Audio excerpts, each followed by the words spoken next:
February 1943. Stalingrad. From the frozen ruins of what was once a bustling tractor factory, a German radio operator taps out what would be remembered as a final transmission. The static carries his words across hundreds of miles to German headquarters. In moments, the Sixth Army, Adolf Hitler's most elite formation, will cease to exist. Hundreds of thousands of German and Axis soldiers took part in this frozen hell. Tens of thousands died in the fighting. Roughly 91,000 surrendered, and only about 5,000 to 6,000 of those prisoners would ever return to Germany. But this isn't just another retelling of Stalingrad. This is their story, told in their own words. Written in trenches under artillery fire. Scrawled in bunkers by candlelight. Penned in letters home that would never arrive. These men left behind a treasure trove of personal testimony, letters to wives, diary entries, final messages to parents. Never before heard voices from the front lines. Their words take us inside one of the Wehrmacht's greatest defeats and a decisive turning point on the Eastern Front. 12 months earlier, these same soldiers were writing home with confidence. "The Russians will be in for a surprise," one wrote. "Soon, Stalingrad will fall, and I'll be there for sure." They believed they were marching toward victory, toward home. Instead, they walked into a frozen graveyard.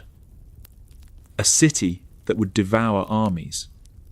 A battle that would shatter the myth of German invincibility forever.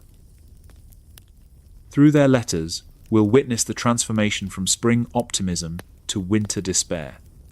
We'll follow the Sixth Army's advance across the Russian steppes. We'll enter the burning city with them.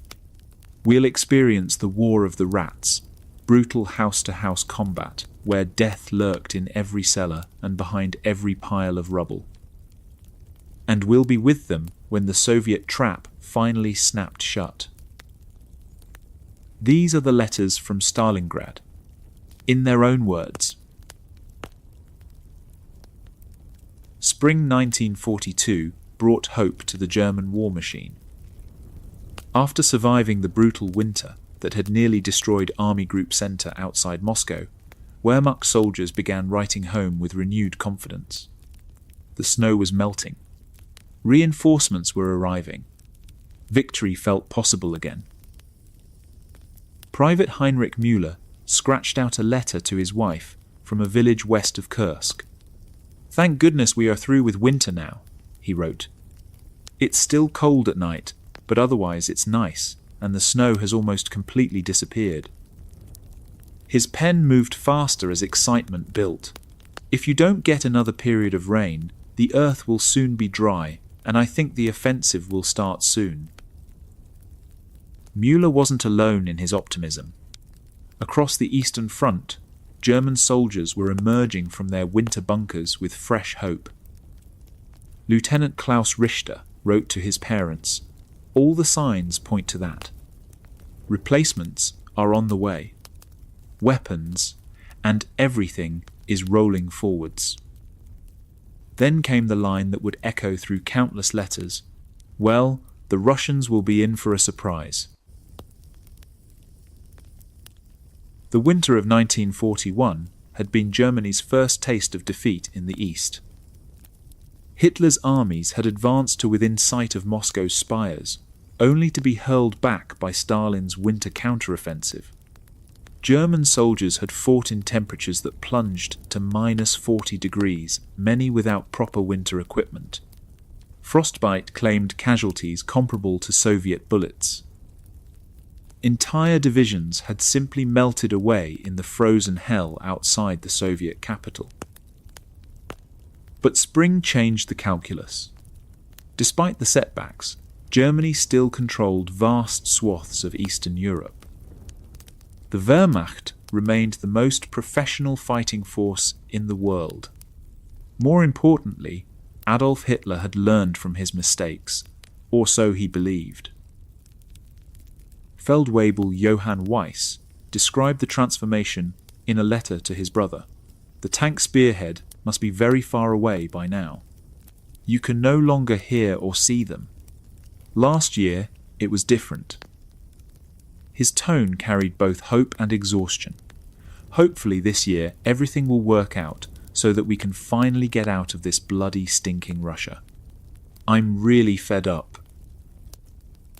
Weiss captured something darker in his next lines. You lose all standards in this cursed country. It's nice to get to know the dirty side of life, but we've got so used to it that we don't even notice it anymore. And we find a lot of things acceptable that we would otherwise deeply despise. Then, almost pleading, how gladly I sacrifice my young years to our great and just cause. But in Russia, you not only lose time, you also become stupid. And that is much worse.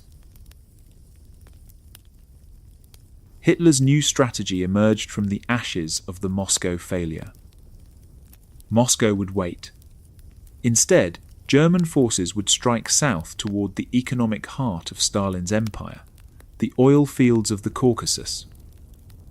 Control those fields, and the Red Army's tanks would run dry.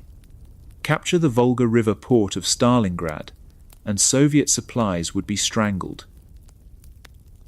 The plan was codenamed Fall Blau, Case Blue.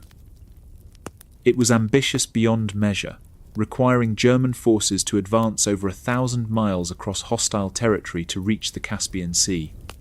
But Hitler was convinced it would bring final victory. Not everyone shared the Führer's confidence. Major Wilhelm Hoffmann wrote in his diary with disturbing clarity, "The Russian is far from being beaten. My estimate is that the Russian can still produce 600 to 800 tanks per month. And in addition to that, he has all the equipment which the Americans are shipping in via Murmansk and Arkhangelsk." Hoffmann continued his grim arithmetic. "I am of the opinion that we in Germany are probably producing 200 to 300 tanks per month. Of those, a good part is going to Africa, where they will face whatever the English and Americans can produce." His conclusion chilled. What will be victorious? Will it be spirit, moral, and skill? Or will it be the mass of their industrial output and their human resources? We'll see the result of that equation very soon, Hoffmann predicted. If the latter wins, it's over for us. Despite such warnings, preparations for Case Blue accelerated. Army Group South, commanded by Field Marshal Fedor von Bock, would spearhead the offensive. Von Bock was a Prussian aristocrat who had led the drive toward Moscow the previous year. Now, he faced an even greater challenge, conquering the vast steppes between the Don and the Volga. In July, the operational plan would split Army Group South into two formations. Army Group A would drive toward the Caucasus oil fields, while Army Group B would advance toward the Don and Stalingrad. This division of effort would prove catastrophic, but in the spring optimism of 1942, it seemed like brilliant strategy. At the center of Hitler's plan stood the German Sixth Army. No formation in the Wehrmacht carried greater prestige. These were the veterans who had smashed through Poland in 27 days, broken France in 6 weeks, and carved deep into Russia in the opening months of Barbarossa. When German generals needed an impossible task accomplished, they called on the Sixth Army. Leading this elite formation was 52-year-old General Friedrich Paulus. Paulus was a staff officer turned field commander, a meticulous planner who had helped design the original Barbarossa invasion. In January 1942, he had been given command of the Sixth Army, his first independent field command. The pressure was immense. Succeed, and he would join the pantheon of German military heroes. Fail, and his career would be finished.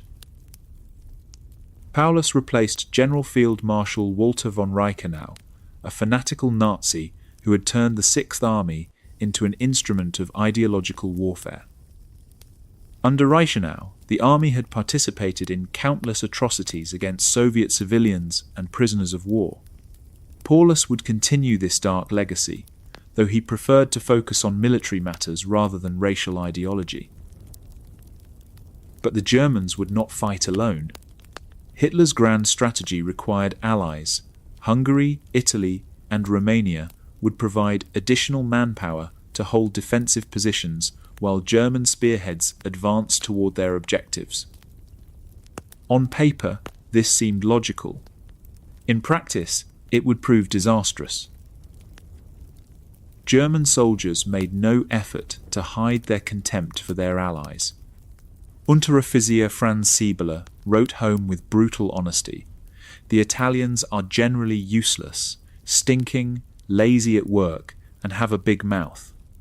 Everywhere they go, they suffer one defeat after another. The Germans have the honor of reconquering the lost territories. There are people with a big mouth and nothing behind it." The Romanians fared no better in German estimation. Siebeler continued, "It's exactly the same with the Romanians. The Romanian rankers get a monthly pay of 1 mark. Yes, 1 mark. Their families and relatives at home get no support at all." His description turned darker. The Romanian superiors may beat and flog their men. The officers are supplied by their own kitchen, as are the NCOs. The enlisted men get an inedible gruel cooked together from what the officers and NCOs don't want to eat. Still, German efficiency was working to improve the situation, but all that has improved somewhat now that they regularly receive German rations. These attitudes reflected fundamental weaknesses in the Axis alliance. Romanian, Italian, and Hungarian forces lacked modern equipment, adequate training, and most critically, the ideological commitment that drove German soldiers. For them, this was Hitler's war, not a crusade for their national survival. When the crisis came, they would break at the first serious blow. Meanwhile, intelligence reports painted an increasingly sobering picture of Soviet capabilities. Despite the enormous losses of 1941, Stalin still commanded vast resources. Axis operations in 1941 and early 1942 had produced staggering Soviet losses and captures. Millions had been killed or taken prisoner. Roughly 3 million Soviet POWs would eventually die in German captivity, a shocking toll that reflected both German brutality and the scale of the early victories. Yet, the Red Army endured. Soviet factories beyond the Urals were producing new tanks and aircraft every day. American and British Lend-Lease aid was flowing through Arctic convoys to Murmansk and Arkhangelsk, and increasingly through the Persian corridor to the Caucasus. Each month, Stalin's forces grew stronger, while German reserves dwindled. Obergefreiter Hans Weber sensed this shifting balance in a letter to his wife. "Please excuse the fact that I don't write as often as I did, but that is the way on an advance like this. The old men tell me that they have rarely been in the middle of such a mess as they were this time." His description of recent fighting was sobering. "We had to close the pocket in the east and had enemies in front of us and behind us. Those were critical days, and sometimes we were almost surrounded, and the Russians broke through." Weber's unit had faced a new type of Soviet resistance. The artillery shoots damn well into our village and ruts join in. Here, the Russians often attack with tanks, and many lie mangled and burnt hard by the roadside. The enemy was learning, adapting, becoming more dangerous with each passing month. As May turned to June, German preparations reached fever pitch. Massive supply dumps appeared along the front lines. New divisions arrived from Western Europe, where the threat of Allied invasion seemed distant. the Luftwaffe concentrated thousands of aircraft for the coming assault. Everything pointed toward an imminent resumption of major operations. But troubling intelligence continued to flow in from the Soviet side. A secret order from Stalin had been intercepted, demanding that Russian forces not take a step backwards and should rather let themselves be beaten to death, as otherwise Russia would be lost. This was not the behavior of a beaten enemy preparing to collapse. German soldiers in the forward positions could see the evidence themselves. The Bolsheviks admit their considerable losses, and indeed the Russians would rather be beaten to death than surrender, wrote one company commander. Everywhere they put up the toughest resistance, just like last year, but this time with the most modern weapons and equipment. The same officer described a chilling incident. In Tikovo, a Russian prisoner somehow stole a pistol and shot 3 Germans with it. One fell dead, the other 2 seriously injured. They cut him down with a bayonet.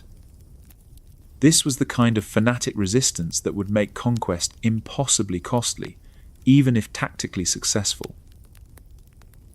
Yet German confidence remained high.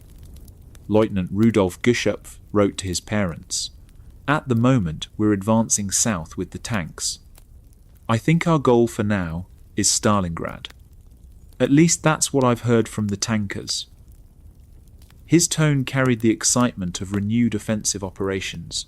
"In this section, the Russians are running so fast that we can't keep up with them on our wheels." Geschöpf described the grueling pace of the advance, and our daily marches are certainly not short, 50 to 120 kilometers. I have now driven 1,326 kilometers across Russia in my car. Once the water pump had to be replaced, that was the only repair so far. His mechanical troubles reflected broader logistical challenges. Of the 20 vehicles we had in the group, 7 have so far broken down completely. 2 cars were attacked by 13 Russian tanks and set on fire. The drivers managed to escape in time. Still, Geschöpf remained optimistic about the strategic situation. In general, it all comes down to fuel, which we will find in abundance in Baku. Ammunition is a minor issue, as there's not much shooting going on. The promise of Caucasian oil sustained German hopes through the mounting difficulties of the advance. As June progressed, the final pieces fell into place. Hitler issued his directive for Case Blue, outlining the dual objectives of capturing the Caucasus and Stalingrad. Field commanders received their orders and began moving units into assault positions. Aircraft flew reconnaissance missions over Soviet positions. The great gamble was about to begin. On the 28th of June 1942, Case Blue began. German forces struck with devastating effect, smashing through Soviet defences and racing across the steppes toward the Volga. The initial reports seemed to justify all the spring optimism. Soviet resistance appeared to be crumbling. Victory songs echoed from German radio stations. But Heinrich Müller, the soldier who had written so hopefully about the coming offensive, would never see that victory. His letter from March would be among the last his wife received. Klaus Richter, who had predicted the Russians would be in for a surprise, would discover that the surprise was waiting for him instead. Franz Siebeler, who had dismissed the fighting qualities of Germany's allies, would soon learn the terrible cost of that contempt. The road to Stalingrad was opening before them. Victory seemed within grasp. As one soldier had confidently predicted, well, the Russians will be in for a surprise. They had no way of knowing that the greatest surprise of all was still waiting in the ruins of a city on the Volga. Dawn broke over the Russian steppes on June 28, 1942. German artillery thundered to life along a front stretching hundreds of miles from Kursk to the Sea of Azov. Case Blue had begun. Within hours, Wehrmacht spearheads were racing across the summer grasslands, crushing Soviet defences and driving deep into enemy territory. The 4th Panzer Army and the Hungarian Second Army struck first, advancing from the Kursk area toward the Don River at Voronezh. Soviet resistance collapsed almost immediately. One soldier wrote to his wife, "Since the early morning, we have been over the top of the tanks again and again, helping them forward with bombs and machine guns, landing, refueling, attaching bombs, reloading ammunition, and taking off again." The pace was intoxicating. German forces covered half the distance to their target in just 2 days. Tank commanders reported minimal enemy contact. Supply columns followed the advancing spearheads across terrain that seemed to offer no natural obstacles. After the grinding stalemate of winter, this felt like the blitzkrieg campaigns of 1940 and 41. Another soldier captured the euphoria in a letter home. There was a lot going on, and things were moving forward splendidly. When we flew in, others were already coming back. Further and further ahead, we had to search for friend and foe. His enthusiasm bubbled over. In the evening, the tanks were already far north of Stalingrad. But the same soldier also noted something troubling. "Once I was caught by a group of Russian fighters," he wrote. "I had already expended all my ammunition, and my gunner's weapon had jammed. 3 of them attacked me. One of them kept hanging behind me, and I could see the small flames licking from his machine gun barrels." The Red Air Force was still fighting, still dangerous. The original plan called for 4th Panzer Army to link up with the 6th Army and form the first great encirclement of the campaign. German doctrine emphasized the Kesselschlacht, the cauldron battle that would trap entire Soviet armies and eliminate them wholesale. This was how Poland had fallen in 27 days, how France had collapsed in 6 weeks.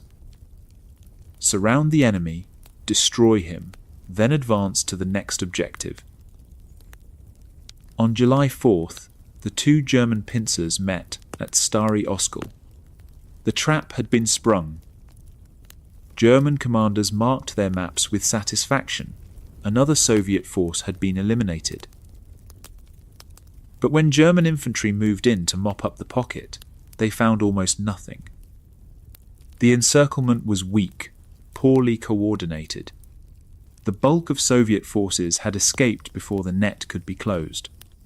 One officer wrote in his diary, "The Russians are running so fast that we can't keep up with them on our wheels." This was not how the campaign was supposed to unfold. German success depended on destroying Soviet armies, not chasing them across endless steppes. Every escaped division would live to fight another day, potentially in positions even more favourable to the defence. Hitler's fury was immediate and volcanic. The Führer had promised the German people that this offensive would finally break Soviet resistance. Empty encirclements were not victory. They were evidence of operational failure. Field Marshal Fedor von Bock bore the brunt of Hitler's rage. Von Bock tried to explain the tactical situation to his superiors. Soviet forces were using tactical retreats to avoid encirclement. The Red Army had learned from the disasters of 1941 and was no longer offering itself up for destruction in hopeless defensive positions. This was a new kind of war, requiring new approaches.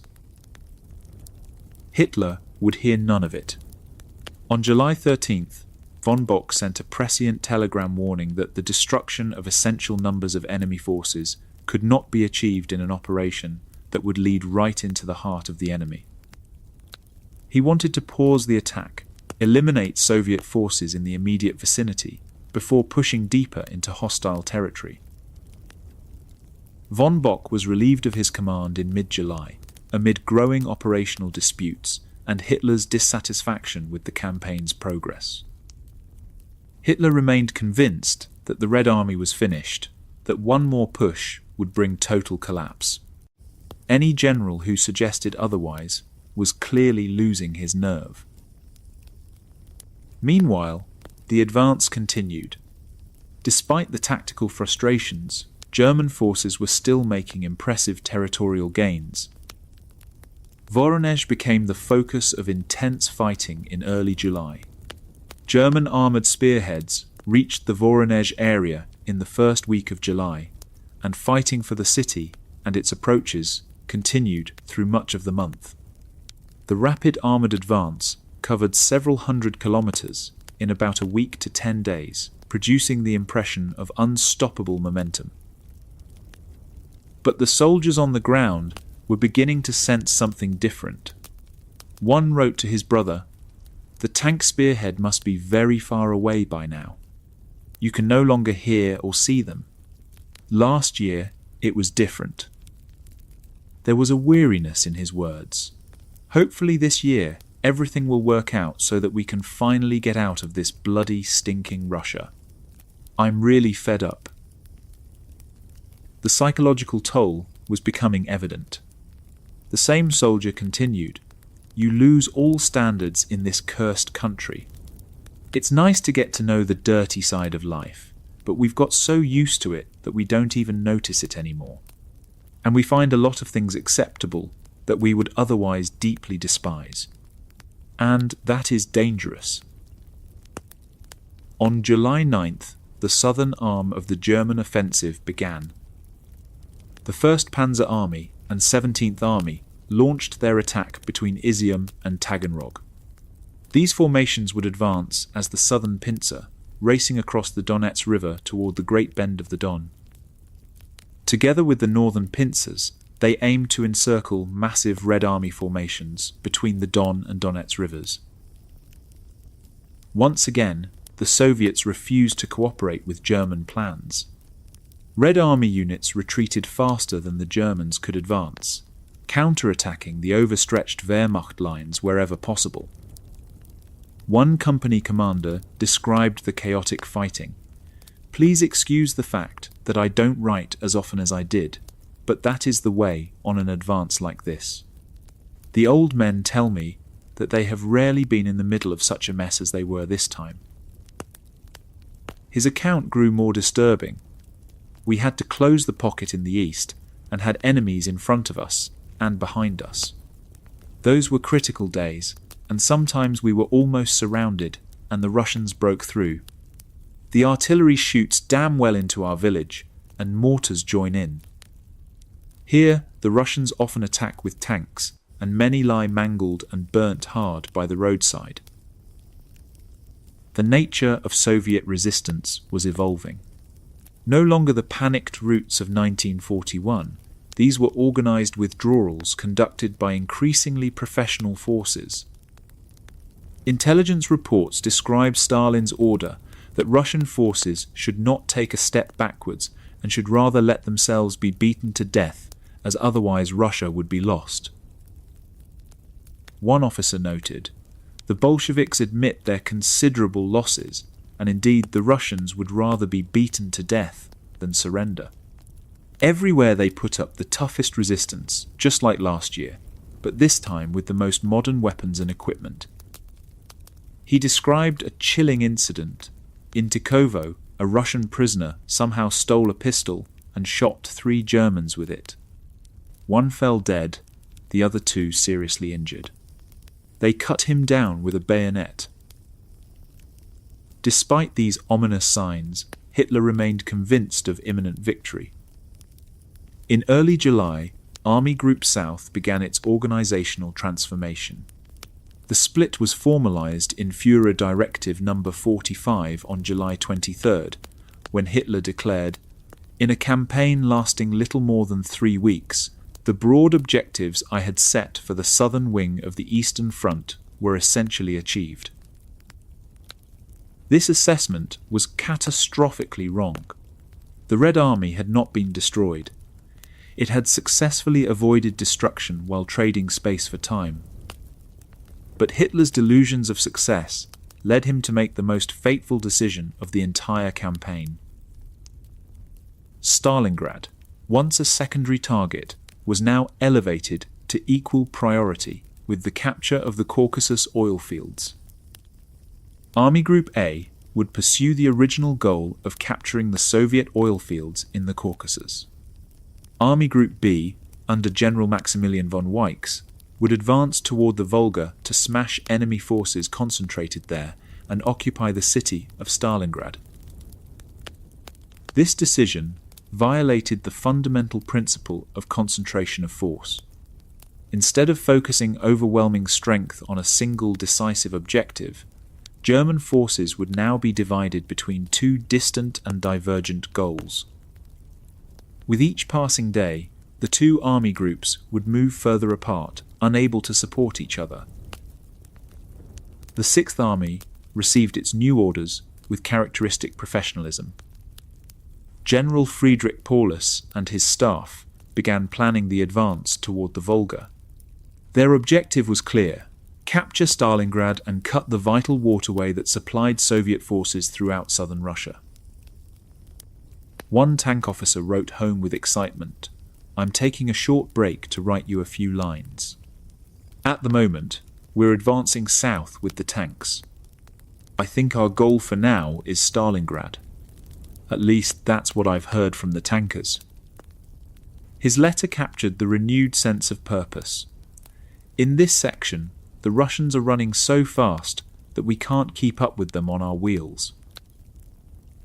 He described the grueling pace of operations, and our daily marches are certainly not short, 50 to 120 kilometers.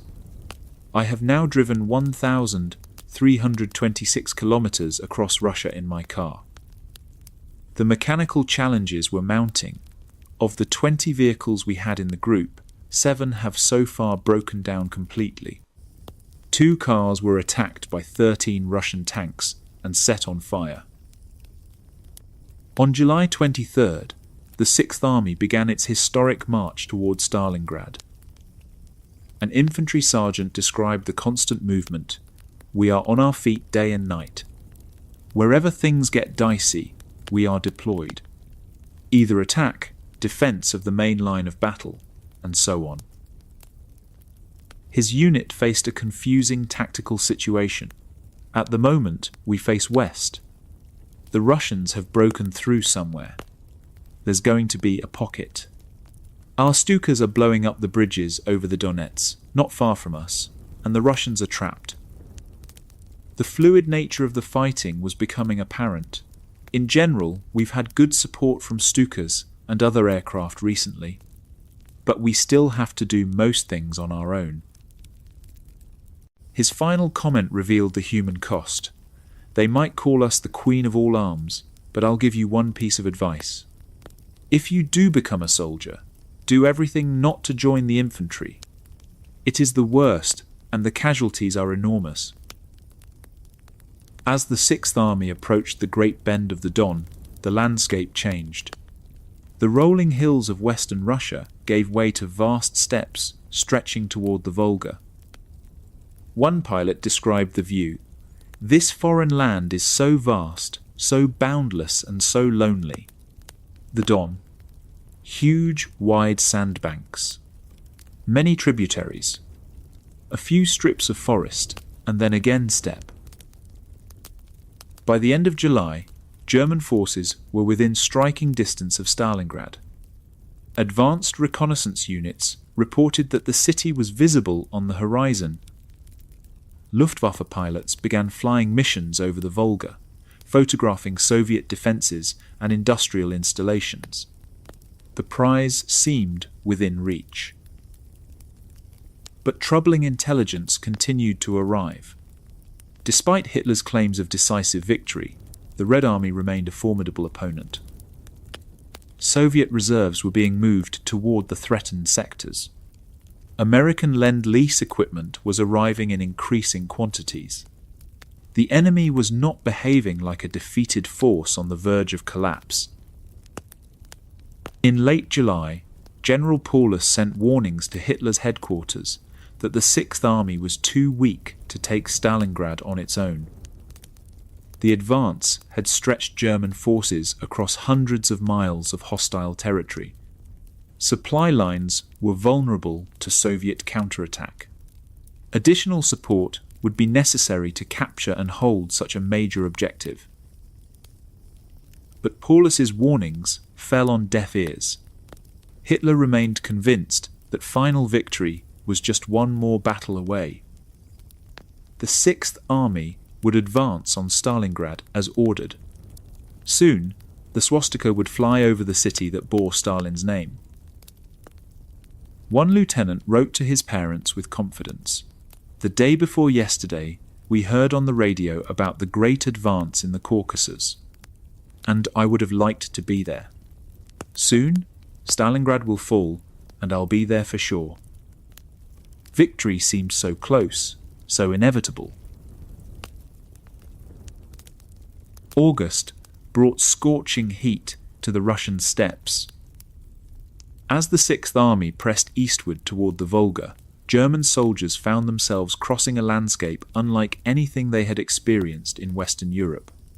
The endless grasslands stretched beyond the horizon, broken only by occasional villages and the gleaming ribbon of distant rivers. One pilot described the alien terrain from his cockpit. "The whole country is covered in a thick haze of dust, from which you only emerge into the clear high-altitude air at around 2,000 meters. This layer of smoke and dust is so thick from the moving tanks and columns, from the fires and explosions, that one has great difficulties with orientation and spotting targets."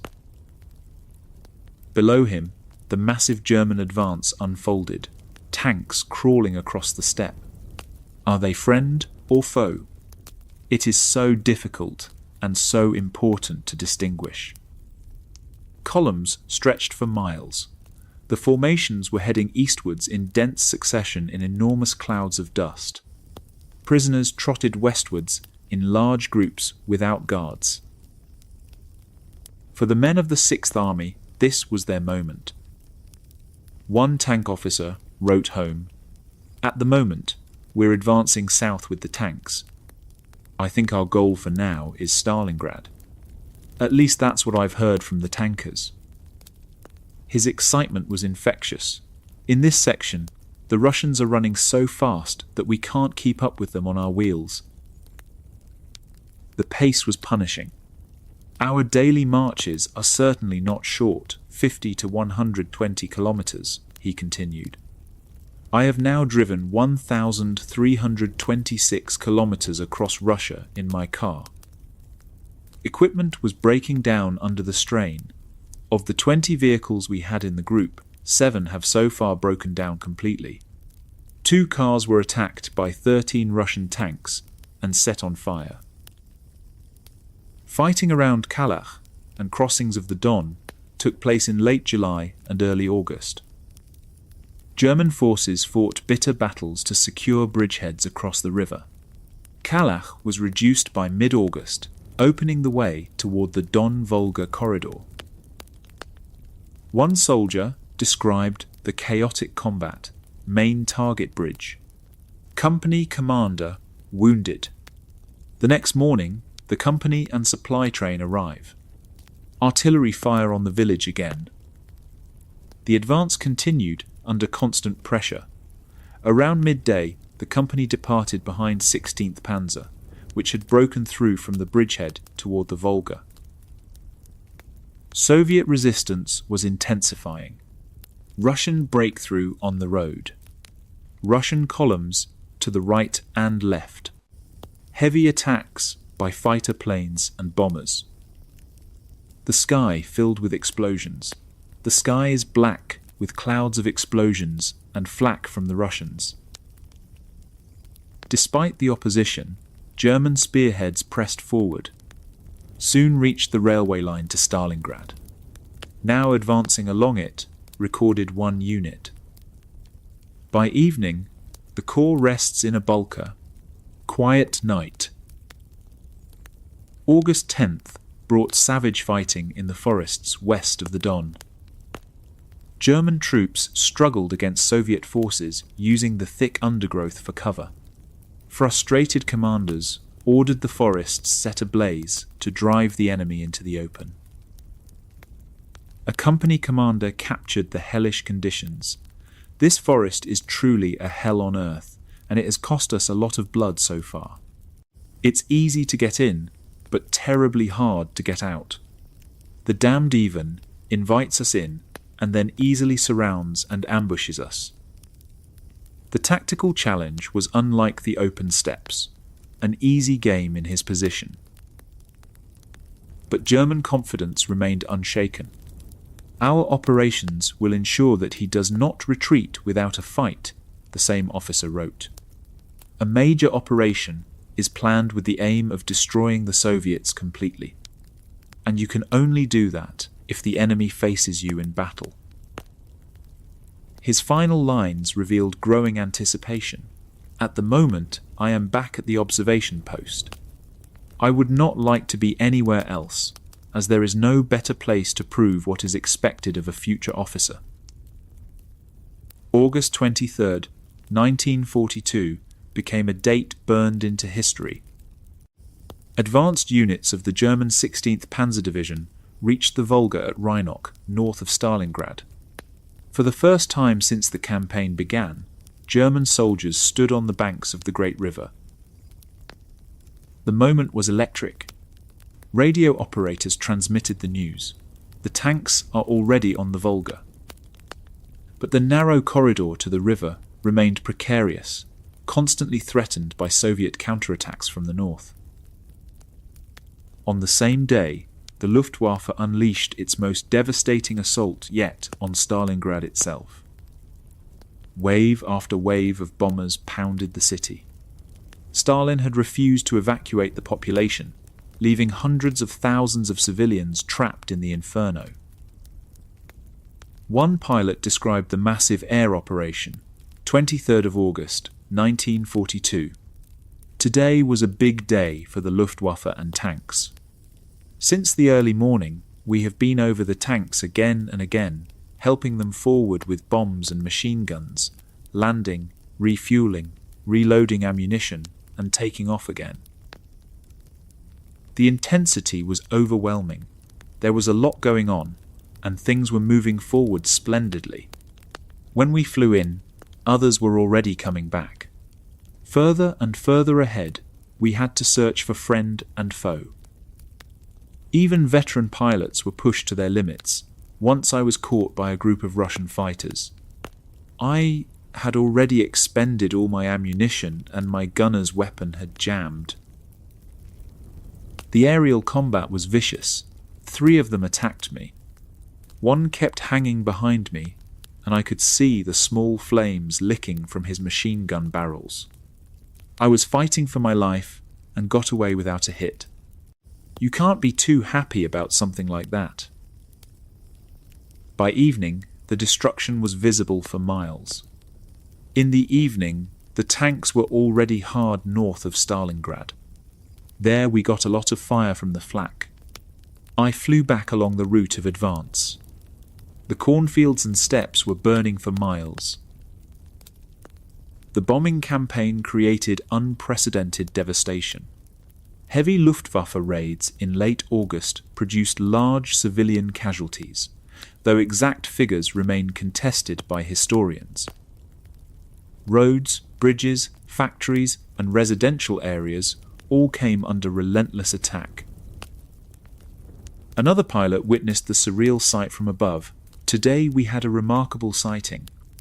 In the cloudless sky above Stalingrad, there was a single gigantic cumulus cloud, towering white as snow, visible from afar, rising from a huge column of black smoke. It was created by the warm air rising from the burning city, which cooled and condensed at high altitude. Flying conditions became nightmarish. The huge clouds of dust blown up by squadrons taking off still hang over the field, covering everything with a grey layer. To land, you often have to circle over the airfield for up to 10 minutes before these clouds clear enough to see the ground.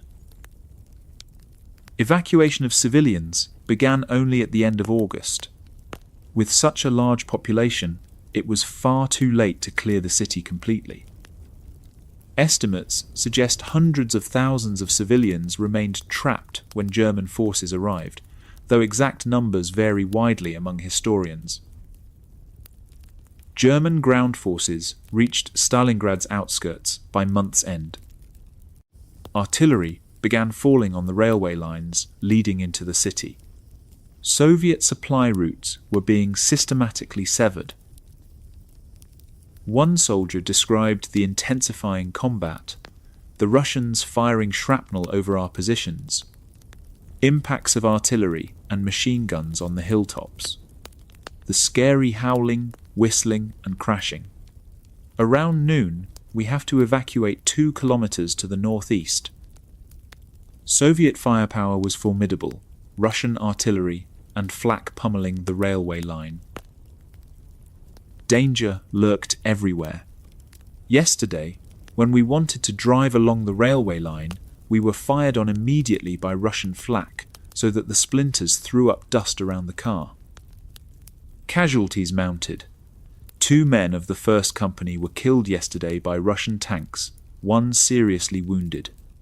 4th Company, 1 dead. Soviet aircraft struck German positions. Now the Russians are shutting the road 200 meters from us. Russian planes are bombing the roads all around. German air support responded, "In the afternoon, Stukas finally arrive and bomb the Russians who have closed the ring around us." Nights brought no peace. Night alert. Sleeping, dressed, and with rifle and hand grenades. Heavy enemy air traffic. The burning city dominated the skyline. Fighting moves further away towards Stalingrad. Huge and thick clouds of smoke. The sight German soldiers had dreamed of for months was finally before them. A cloud of smoke of enormous proportions has been hanging over Stalingrad all day, one wrote. Everything must be on fire. The city bearing Stalin's name was burning, seemingly defenseless. September 2nd brought the climactic moment. The 6th Army and 4th Panzer Army met on a ridge just kilometers from Stalingrad's heart. The encirclement from the west was complete. Yet something felt wrong. Soviet resistance had surprised German commanders with its intensity. Rather than collapse, the Red Army was fighting harder than ever. High Command ordered a temporary halt to assess the situation. One soldier captured the mixed triumph and apprehension. Russians attack north of us. Heavy use of Stalin organs. The loud roar of battle. Russians have managed a partial breakthrough. Even apparent victory carried threats. Hope the pigs don't cut around our backs again.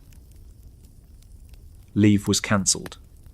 The men destined for leave, who were supposed to go to the rear today, are forbidden to do so as roads are impossible due to fire. The front remained unstable despite German advances. But the prize seemed within grasp. As that tank commander had radioed when the 16th Panzer first reached the Volga, the tanks are already on the Volga. Stalingrad lay before them, burning and apparently helpless. All that remained was to walk in and claim Hitler's greatest prize. September 13th, 1942. German forces launched their major offensive on Stalingrad, confident the burning city would fall within days. What they discovered instead was a new kind of warfare that would consume armies and shatter souls. The city stretching before them bore no resemblance to the industrial metropolis it had been weeks before. Luftwaffe bombs had transformed Stalingrad into a moonscape of rubble and twisted steel. Entire blocks had been reduced to skeletal frameworks. Contemporary accounts describe heavy casualties and debris entering the river, creating vivid images of destruction along the Volga's banks. But the destruction had not eliminated the defenders. It had created the perfect fortress. Every crater became a firing position. Every collapsed building became a strong point. Every pile of rubble concealed a sniper or machine gun nest. The Soviets had turned the ruins into a labyrinth of death. Wehrmacht soldiers advancing into this wasteland encountered resistance unlike anything in their military experience. Gone were the open field battles of the steppes, the rapid armoured advances, the clear lines between friend and enemy. Here, combat was measured in metres, not kilometres. Victory meant capturing a single room, not an entire village. The Germans coined a term for this new type of combat, Rattenkrieg, the War of the Rats. Soldiers scurried through sewers and basements, emerging suddenly to strike before disappearing back into the underground maze. Death lurked around every corner, behind every door, beneath every pile of debris. Urban warfare demanded entirely different tactics. Artillery barrages that could shatter enemy lines in open country had little effect on defenders sheltering in reinforced basements. Tanks, the masters of blitzkrieg warfare, became vulnerable targets in narrow streets, though both sides continued adapting anti-tank measures for the urban environment. Aircraft could bomb and strafe, but could not distinguish between German and Soviet positions in the maze below. Assault detachments and specialized storm groups took over the fighting. These were experienced soldiers, often veterans, equipped with extra ammunition, grenades, and demolition charges. While not a uniformly trained urban corps, they represented the best Germany could field for house-to-house combat. Combat devolved to its most primitive level. Contemporary soldier testimony describes the main weapons as submachine guns and pistols. But especially in the apartments, action often has to be quick and spontaneous, wrote one assault trooper. And then bayonets, spades, and knives are often used. His account of close combat was harrowing. One comrade, for example, hit Ivan in the shoulder with a spade so hard that it lodged in the bone, and he was unable to remove it. Meanwhile, Ivan stabbed him in the thigh with a knife. Then another man finished him off with a pistol. The speed and savagery shocked even veteran soldiers. It all happened so fast that you hardly know what happened to you. The psychological transformation proved as dramatic as the tactical one. Soldiers who had fought with honour across Europe found themselves engaged in a war without mercy. Contemporary letters contain brutal allegations and justifications that reflected the anger and propaganda of the moment, though such claims require careful evaluation as individual testimony rather than verified widespread practice. Stalingrad's geography created a strategic nightmare for German planners. The city stretched for nearly 30 miles along the western bank of the Volga, but was rarely more than 3 miles wide. This elongated shape meant Soviet forces could not be outflanked. Their backs were literally against the river. Every German advance had to be frontal, directly into the teeth of prepared defences. Key objectives emerged from the urban chaos. The central railway station became a symbol of both German determination and Soviet resistance. Sources indicate the station changed hands repeatedly over mid-September, with fighting concentrated in the 14th through 18th window. Each time, fewer men returned from the assault. The grain elevator on the southern edge of the city became another focal point of savage fighting. This massive concrete structure provided observation over the surrounding area and had to be taken. German engineers blasted holes in the walls with explosives, only to find Soviet defenders still fighting from the interior. Room by room, floor by floor, the battle raged for days. But it was Mamayev Hill that became the true prize of the urban battlefield.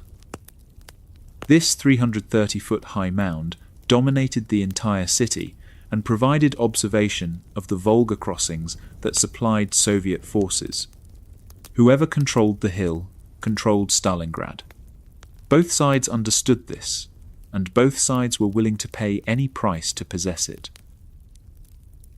The hill changed hands multiple times throughout September. German storm groups would fight their way to the summit at enormous cost, only to be driven off by Soviet counterattacks. The slopes became littered with the bodies of both armies. Shell craters overlapped shell craters until the original contours of the hill were unrecognizable. Meanwhile, fighting raged throughout the residential districts. Pavlov's house, a 4-story apartment building, became a fortress that held out for weeks against repeated German assaults. The building's defenders turned every room into a strongpoint, every window into a firing position. German forces could approach within meters, but could not dislodge the stubborn garrison. Letters home began reflecting the grinding nature of the urban battle. "We are still working on Stalingrad here," wrote one soldier. "It's taking longer than we thought." The admission was stark. The day before yesterday, I was right in the center of the city, retrieving a gun that had been used in street fighting. We were within a kilometer of the Volga. Yet despite being so close to victory, success remained elusive, but the town is completely destroyed. Nothing remains intact. Every house is converted into a stronghold and is defended to the last by the Russians, forcing us to destroy everything. The destruction was becoming an end in itself. German engineers used flamethrowers to clear buildings, turning entire blocks into infernos. Explosive charges brought down structures that might harbour enemy snipers. Artillery pounded any position that showed signs of resistance. Yet the defenders endured, adapted, and continued fighting from the rubble. Luftwaffe support, so effective in the open steppes, became a double-edged sword in the city. "Today there was another major attack," wrote one pilot. Again, aircraft were heavily involved. The Russians seemed to be running a bit short of them.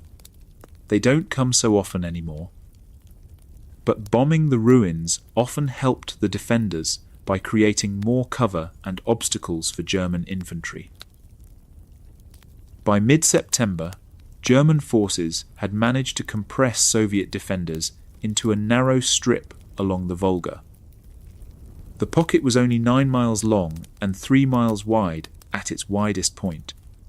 German victory appeared imminent. Senior commanders began planning for the final assault that would drive the Soviets into the river. The Soviets refused to be driven anywhere. Instead of collapsing, they drew reinforcements from across the Volga under German bombardment. Fresh troops were sent straight from their landing points to the front lines, often arriving still dripping from their dangerous river crossing. These forces managed to secure crucial positions between the Red October steelworks and Mamayev Hill.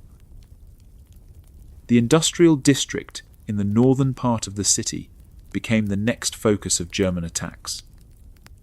Here stood 3 massive factory complexes: the Red October steelworks, the Barricades gun factory, and the Dzerzhinsky tractor factory. Each was a fortress in its own right, with thick concrete walls, underground workshops, and maze-like interiors. Fighting in the factories surpassed even the residential combat in its intensity. Massive machinery provided cover for defenders, while channeling attackers into kill zones. Steam pipes and electrical cables created additional hazards. The constant noise of battle echoed off metal walls, making communication nearly impossible Personal accounts became increasingly desperate as September wore on. "The front is about 500 meters away from here," reported one soldier. "You can't imagine what's going on here in Stalingrad. A battle is being fought with the heaviest and newest weapons. I'm almost constantly under artillery fire." The physical destruction was matched by psychological trauma. Most of the houses are destroyed. Whatever is not destroyed by direct hits falls down due to the air pressure. Survival stories became more harrowing. Yesterday, a bomb crashed into the ground 5 meters from me. 5 horses were dead. I was even closer. My chest was badly compressed. The constant danger wore down even veteran troops. The night before an artillery strike almost next to the house I was sleeping in, the earth was churned up by craters and impacts. Daily life became a struggle for basic survival. The soldiers usually dig themselves into the ground at night. The streets are full of bomb craters. The telegraph lines lie broken and torn up on the ground. Assessment of the situation grew bleaker. I tell you, it is no exaggeration to call it the hell of a terrible abomination of desolation. Religious faith provided refuge for some in the chaos. So far, I have to thank my Lord God that He has led me through all the dangers in one piece. The earth trembles under the blows that are being struck. There are many wounded, many casualties. Desperation coloured the plea that followed. If only this could finally come to an end. Be glad and happy that you have nothing to do with such things. Evening brought no respite from the horror. When you look over Stalingrad in the evening, you think everything is burning. And when it's dark, the Russian bombers, which only come at night, are already buzzing. Our Stukas work during the day. The cycle of destruction continued around the clock. Nothing will grow here anymore. Lord, give us the much longed for peace. Casualty reports painted an increasingly grim picture. Officers who had led their men through successful campaigns across Europe watched their units melt away in the urban furnace. "We are still lying in the same old spot," wrote one company commander. The Russian is trying to relieve Stalingrad day and night from the north. His attacks are always repulsed in streams of blood. But all this is also costing us a lot. The toll became unbearable to contemplate. In Stalingrad itself, the other divisions also continue to advance. Every night, the Russians bombard us with all calibers. Terrible fireworks. All around our trenches and bunkers. Yet the strategic situation remained essentially unchanged. There's a desolate field of rubble, crater after crater, but none of it helps the Russians. It's just a pity about all those comrades. September's fighting established a grim pattern that would define the entire battle. German forces would capture a building or factory during the day, often at enormous cost. Soviet counterattacks would reclaim part or all of the position during the night. The next day, the process would begin again. Progress was measured in rooms, not city blocks. Names of the dead began appearing with increasing frequency in letters home. "Just think, Hans was killed in action too, and another man from my gun," wrote one soldier. "I said goodbye to him on the 3rd of September, wishing him all the best and good luck. I think I sent him the box of cigars on the 12th of September, and by the 9th he had already fallen, so he never got the parcel." The human cost was becoming impossible to ignore. Units that had entered the city at full strength were reduced to skeletal remnants. Replacement troops arrived from Germany with no experience in urban warfare, only to become casualties within days of their arrival. The 6th Army was being bled white in the ruins of Stalingrad. By month's end, The initial German confidence had completely evaporated. The quick victory that had seemed certain in August was nowhere in sight. Instead, the Sixth Army found itself locked in a grinding battle of attrition that consumed men and material at an alarming rate. Hitler's promise of imminent victory rang hollow in the rubble-filled streets. German propaganda continued to proclaim success, but the soldiers fighting in the ruins knew better. They were trapped in a meat grinder of their own making, unable to advance and unwilling to retreat. The War of the Rats had begun in earnest. As September drew to a close, it became clear that Stalingrad would not fall easily. The city that was supposed to be taken in days had absorbed the full fury of the German assault and was still fighting back. Winter was approaching, and victory seemed farther away than ever. As that soldier had written with growing dismay, "It's taking longer than we thought." October brought the first bitter taste of winter to the Volga. Frost appeared on the rubble each morning, and German soldiers reported having to drain cooling water from their vehicles at night to prevent freezing. Yet the fighting raged on with undiminished fury, consuming men and equipment at a rate that shocked even veteran commanders. The factory district had become the epicenter of the battle.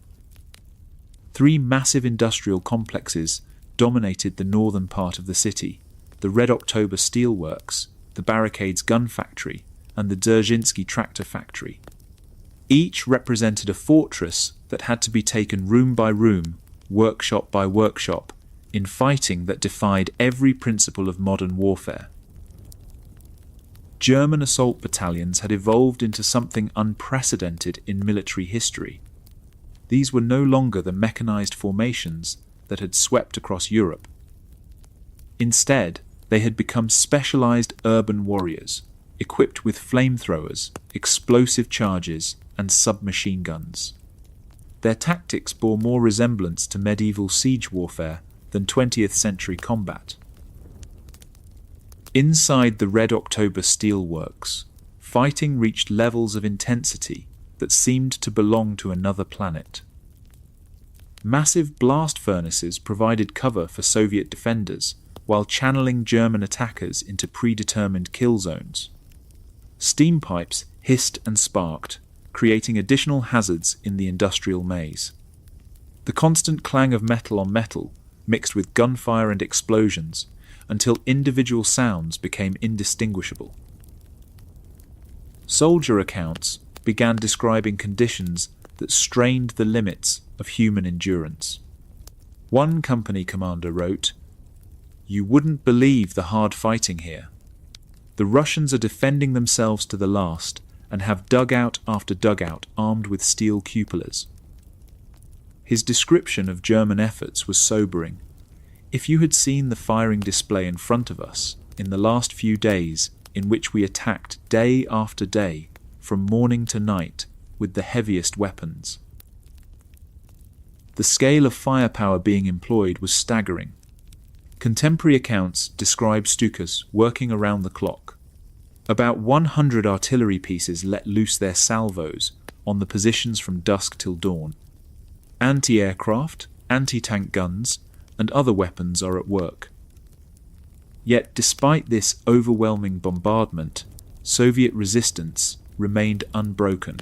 The Russians have just dropped another 5 bombs close to me. The dirt hit my tent, and the air pressure turned off my lights. Medical facilities behind the German lines painted a picture of unprecedented carnage. Field hospitals that had been designed to handle wounded from conventional battles found themselves overwhelmed by urban warfare casualties. A medical officer dispatched to Stalingrad described the horrific scene. "This hospital receives the wounded from Stalingrad, the sight of which is dismal." The numbers were staggering, according to contemporary reports. The number of wounded is frighteningly high, and as a result, the work goes on day and night without interruption. The facility was housed in a captured Soviet medical complex that had been damaged by the war. The buildings are magnificent, but badly damaged by the war. Daily casualty figures told the story of German suffering. Hospital reports describe roughly 1,000 wounded present, with 400 coming and going every day. The medical assessment of Soviet resistance was grudging, but accurate. The Russians are putting up an organized resistance that seems to exceed anything that has been offered so far. Even medical professionals were beginning to question the strategic wisdom of the campaign. Contemporary accounts suggest growing doubts. Here one gives oneself up to the hope that this is the last such resistance of the Russians. Professional assessments grew more dire. The Russians are far superior in tanks and aircraft. The troops are brilliantly trained and equipped of courage without equal. One comparison was particularly ominous. This Stalingrad seems to us a new Verdun. Personal correspondence increasingly focused on individual losses rather than strategic objectives. Names of the dead appeared with heartbreaking frequency in soldiers' letters. One artillery soldier wrote, "Now I want to tell you where I am." Well, we've been back in the darkest corner of Stalingrad for 4 days now. His reunion with old comrades brought devastating news. I have already been able to greet some of my comrades from our old battery. The battery is in position about 3 kilometers from here. Then came the blow. Just think, Hans was killed in action too, and another man from my gun. I said goodbye to him on the 3rd of September, wishing him all the best and good luck. The timing of the loss made it even more poignant. I think I sent him the box of cigars on the 12th of September, and by the 9th he had already fallen, so he never got the parcel. Such personal details made the massive casualty figures real in ways that statistics could never convey. Meanwhile, Hitler continued his public declarations of imminent victory. On September 30th, the Führer took to the stage to announce his latest triumph to the German people and the world. His words rang with confidence as he described the situation at Stalingrad. "I wanted to reach the Volga, to be precise, at a particular spot, at a particular city." The crowd erupted in applause as Hitler continued. "By chance, it bears the name of Stalin himself. But do not think that I marched there for that reason. It could be called something else entirely, but because it is a very important point." His strategic justification seemed sound. There the 30 million tons of goods are transshipped, including nearly 9 million tons of oil. There, the grain from the gigantic areas of Ukraine and the Kuban converges to be transported to the north. Hitler's conclusion was triumphant. There is a gigantic transshipment point, and that we wanted to take, and, you should know, we are modest, we have it. There are only a few small places left. The audience's wild applause masked the reality that German soldiers were dying by the thousands for those few small places. For those listening from within bunkers and burnt-out buildings in the ruins of the city, their Führer's words provided little comfort. The gap between Hitler's claims and the reality on the ground had become a chasm. One soldier captured the disconnect. "Yesterday evening, we listened to the Führer speech here in an earth bunker." His thoughts drifted to home during the broadcast. "I often thought of you sitting in your armchair, father with the inevitable pipe in his mouth, listening to the speech. But above all, I thought of the warm parlour, which we already miss here because it has become very cold in the last few days. The promise of return remained. We'll soon be home again, at least before the real cold sets in." But that promise was beginning to ring hollow. October had brought the first serious frost, and November was approaching rapidly. German forces were no closer to victory than they had been in September, despite enormous losses. The Sixth Army was being ground down in what had become a battle of pure attrition.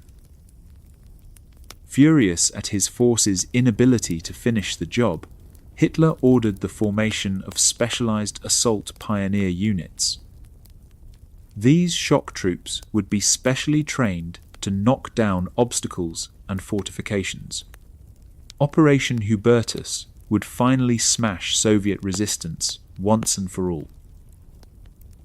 The new assault battalions represented elite German infantry. These were battle-hardened veterans drawn from across the Sixth Army, equipped with the latest weapons and explosives.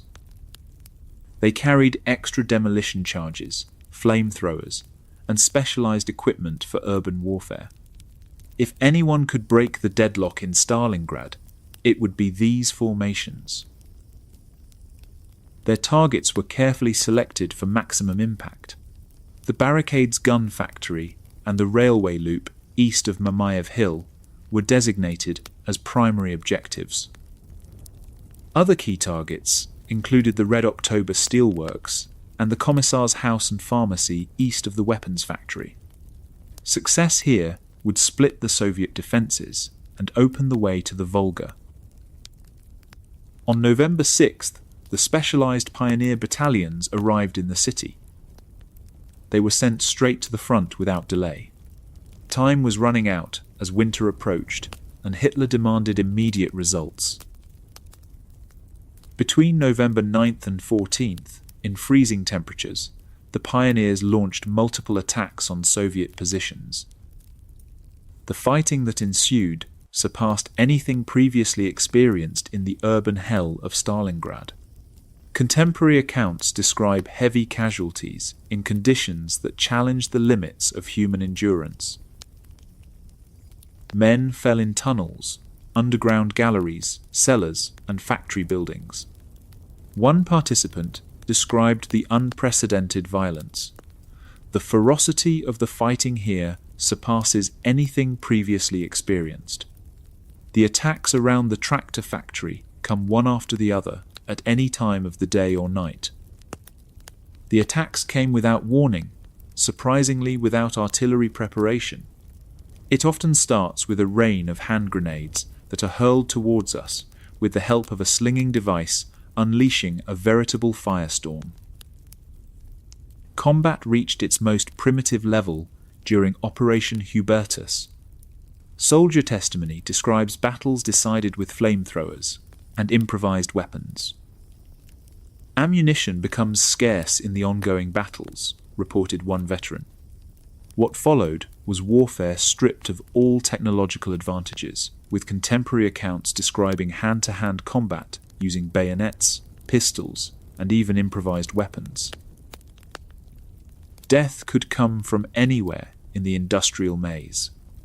Accounts describe danger lurking around every corner, under piles of debris, on roofs, in sewers, and even in steam boilers. The environment itself had become a weapon, as dangerous as any human enemy. The human cost of Operation Hubertus was severe, according to German reports. The Commissar's house and the pharmacy were captured, but the factory complexes only partially fell into German hands. Attacks by the 305th Infantry Division and Pioneer Battalion 179 on the Red October steelworks were defeated. Hall 4 remained in Soviet hands despite repeated assaults. Contemporary accounts describe heavy casualties among the German assault formations. The decimated pioneer battalions had to be combined, and from then on deployed as regular infantry. Their specialized training and equipment had proven insufficient against the fanatical Soviet resistance. Personal letters from this period reflect the growing desperation of German soldiers. One company commander wrote, "Dearest one, warm greetings from the hell of Stalingrad. We have been here for a few days, in the midst of the fiercest fighting. So far, I'm all right. I'm now in command of a group, and I have a lot of responsibility."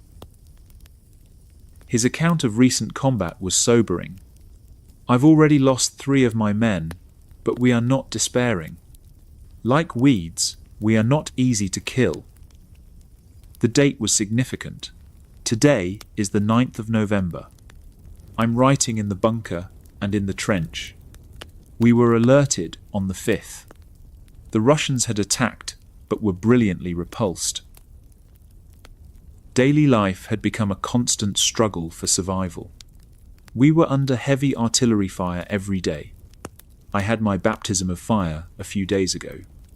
Nothing can make me tremble now, but I've lost a few good comrades in the meantime. The intensity of combat was unrelenting. From Friday to Saturday night, the Russians attacked our position again.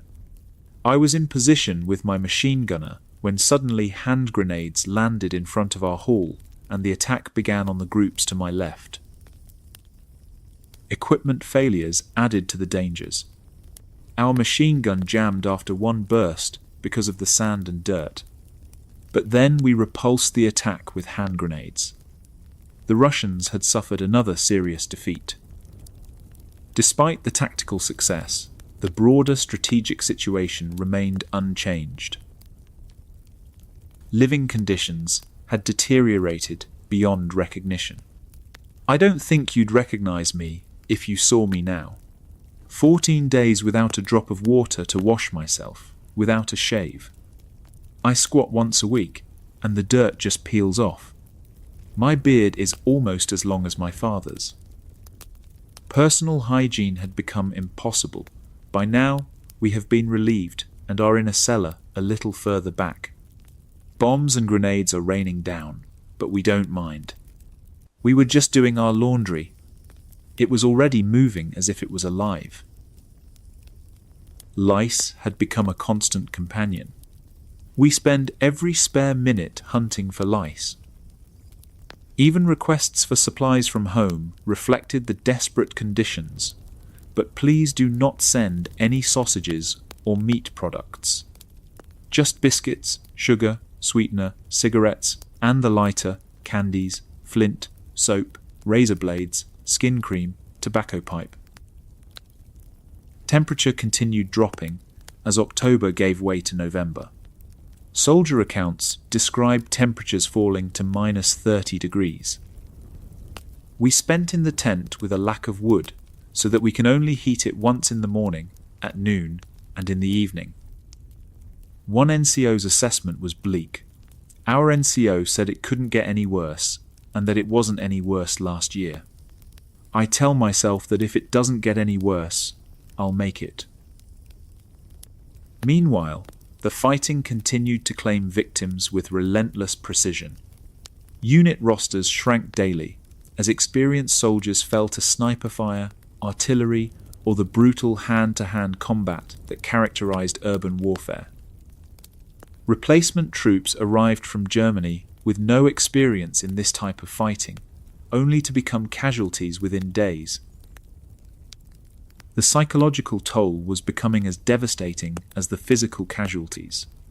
Soldiers who had conquered Poland, France, and much of Russia found themselves reduced to fighting for individual rooms. The sense of German military superiority that had sustained them through earlier campaigns was crumbling in the rubble of Stalingrad. Supply problems compounded the human suffering. Ammunition had to be carried forward through dangerous streets under constant observation. Medical supplies were running low, leaving wounded men to endure pain without proper treatment. Food rations were irregular and inadequate for men, expending enormous energy in combat. Communication between units became increasingly difficult. Telephone lines were constantly cut by shell fire. Radio operators struggled to maintain contact across the chaotic urban battlefield. Orders often arrived hours late or not at all, leading to uncoordinated attacks and missed opportunities. With the failure of Operation Hubertus and the onset of winter, German forces lost their last realistic chance to achieve victory before the real cold set in. The specialized assault battalions had been shattered against Soviet defences. The factory district remained largely in enemy hands. The Volga continued to supply Soviet forces, despite months of German attacks. November arrived with a bitter wind from the steppes. Snow began falling on the ruins of Stalingrad, covering the bodies and rubble with a thin white shroud. German soldiers huddled in their positions, knowing that winter was now their enemy as much as the Soviets. The campaign that was supposed to end before winter had failed to achieve its objectives. Hitler's promises of victory rang increasingly hollow in the frozen trenches. The Sixth Army had been promised that Stalingrad would fall before winter, but winter had arrived first. The city that bore Stalin's name remained defiant, its defenders still fighting from every pile of rubble. Victory seemed farther away than ever, and time was running out. November 19th, 1942, dawned grey and cold across the frozen steppes northwest of Stalingrad. At dawn, the horizon erupted in flames as Soviet artillery opened fire in what many sources describe as one of the most devastating barrages the Eastern Front had witnessed. Contemporary accounts suggest thousands of guns participated in the bombardment, though exact numbers vary across different reports. Operation Uranus had begun. For months, Stalin and his generals had been planning this moment, massing troops and equipment while German forces bled themselves white in the ruins of Stalingrad. Now the trap was about to be sprung. The primary target was not the elite German Sixth Army locked in urban combat, but the poorly equipped Romanian forces guarding the northwestern approaches to the city. Third Romanian Army held a front stretching over 100 miles with inadequate weapons, insufficient winter clothing, and minimal German support. They were about to face the full fury of the Red Army's revenge. German soldiers had long predicted this weakness would prove fatal. Months earlier, one had written with prophetic accuracy, "The Italians are generally useless, stinking, lazy at work, and have a big mouth. Everywhere they go, they suffer one defeat after another. The Germans have the honour of reconquering the lost territories." His assessment of the Romanians was equally harsh. It's exactly the same with the Romanians. Romanian soldiers themselves understood their precarious position. Their monthly pay was 1 mark, barely enough to survive. Their families received no support from home. Officers could beat and flog enlisted men with impunity. While officers ate from their own kitchens, ordinary soldiers received inedible gruel made from scraps. When the Soviet barrage began, many Romanian positions disintegrated rapidly. While some Romanian units would fight courageously, others abandoned their posts as men who had never wanted to be in Russia saw no reason to die for Hitler's ambitions. Within hours, significant portions of the Romanian front were in retreat, leaving dangerous gaps in the Axis line. Tank crewman Friedrich Wilhelm reported the chaos from his position. The whole company is assembled on the road to Katani-Kovville, with the lead vehicles at the crossroads. Column upon column is hasting past our waiting men, who are supposed to fall in line with a second wave. His description captured the confusion. We roll across the road which is leading to Stalingrad and alongside which we are going to attack. The irony was not lost on German soldiers. Stalingrad. What a name. Stalingrad on the Volga. This is what it's all about. More than 200,000 comrades are trapped there, and they're about to see that we have not forgotten them. But now, the rescuers themselves needed rescuing. Friedrich Wilhelm's unit rolled into the assembly area at 4 a.m. In 1 hour, the attack will begin. I see how some of the commanders standing in the turret are looking towards the sky. I follow their gaze and see a rain of falling stars, briefly lighting up and then going out. His wish was poignant. Some of these heralds of eternity are drawing a fiery tale. I start counting them, and with everyone I wish that I will always have the power and strength to carry on until I'm back home with my first child. General Friedrich Paulus ordered his reserves into blocking positions, attempting to shore up the collapsing Romanian front. But the Sixth Army was already stretched to its limits by the fighting in Stalingrad itself. There simply weren't enough men to be everywhere at once. Soviet divisions smashed through the Romanian lines with devastating speed. Tank formations that had been hidden in the steppes for weeks suddenly appeared, racing westward behind the shattered Axis positions. By evening, Red Army units had penetrated deep into the German flank. Friedrich Wilhelm's tank unit found itself in immediate combat. 14th of December, 1942, calm steppe. We attack towards point 147, about 3 kilometers west of Verkhny Kumsky, when the light platoon reports enemy armor 34s near Sadatskoye. The engagement was swift and violent. We all mount up, and behind our leader Dr. Baker west of the road to Sadovki, and then turning east in a broad wedge formation towards Sadatskoye. Contact came suddenly. With 5th and 6th Company in the lead, we traverse a hill from the top of which we suddenly have an unexpected encounter. Matusk's voice grates through my headphones. Some of them are turning the turrets. And another voice, Arkong, 2 of them, are heading towards us. Then came the order, then a loud shout across the wavelength of the company. Russians, fire.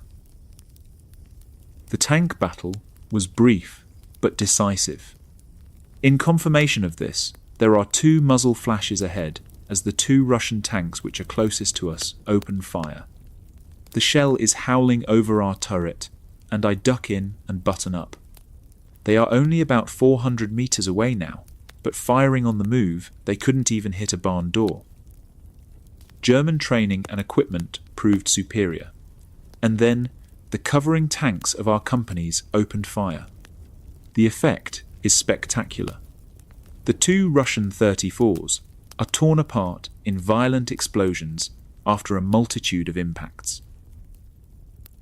German gunnery was devastatingly effective.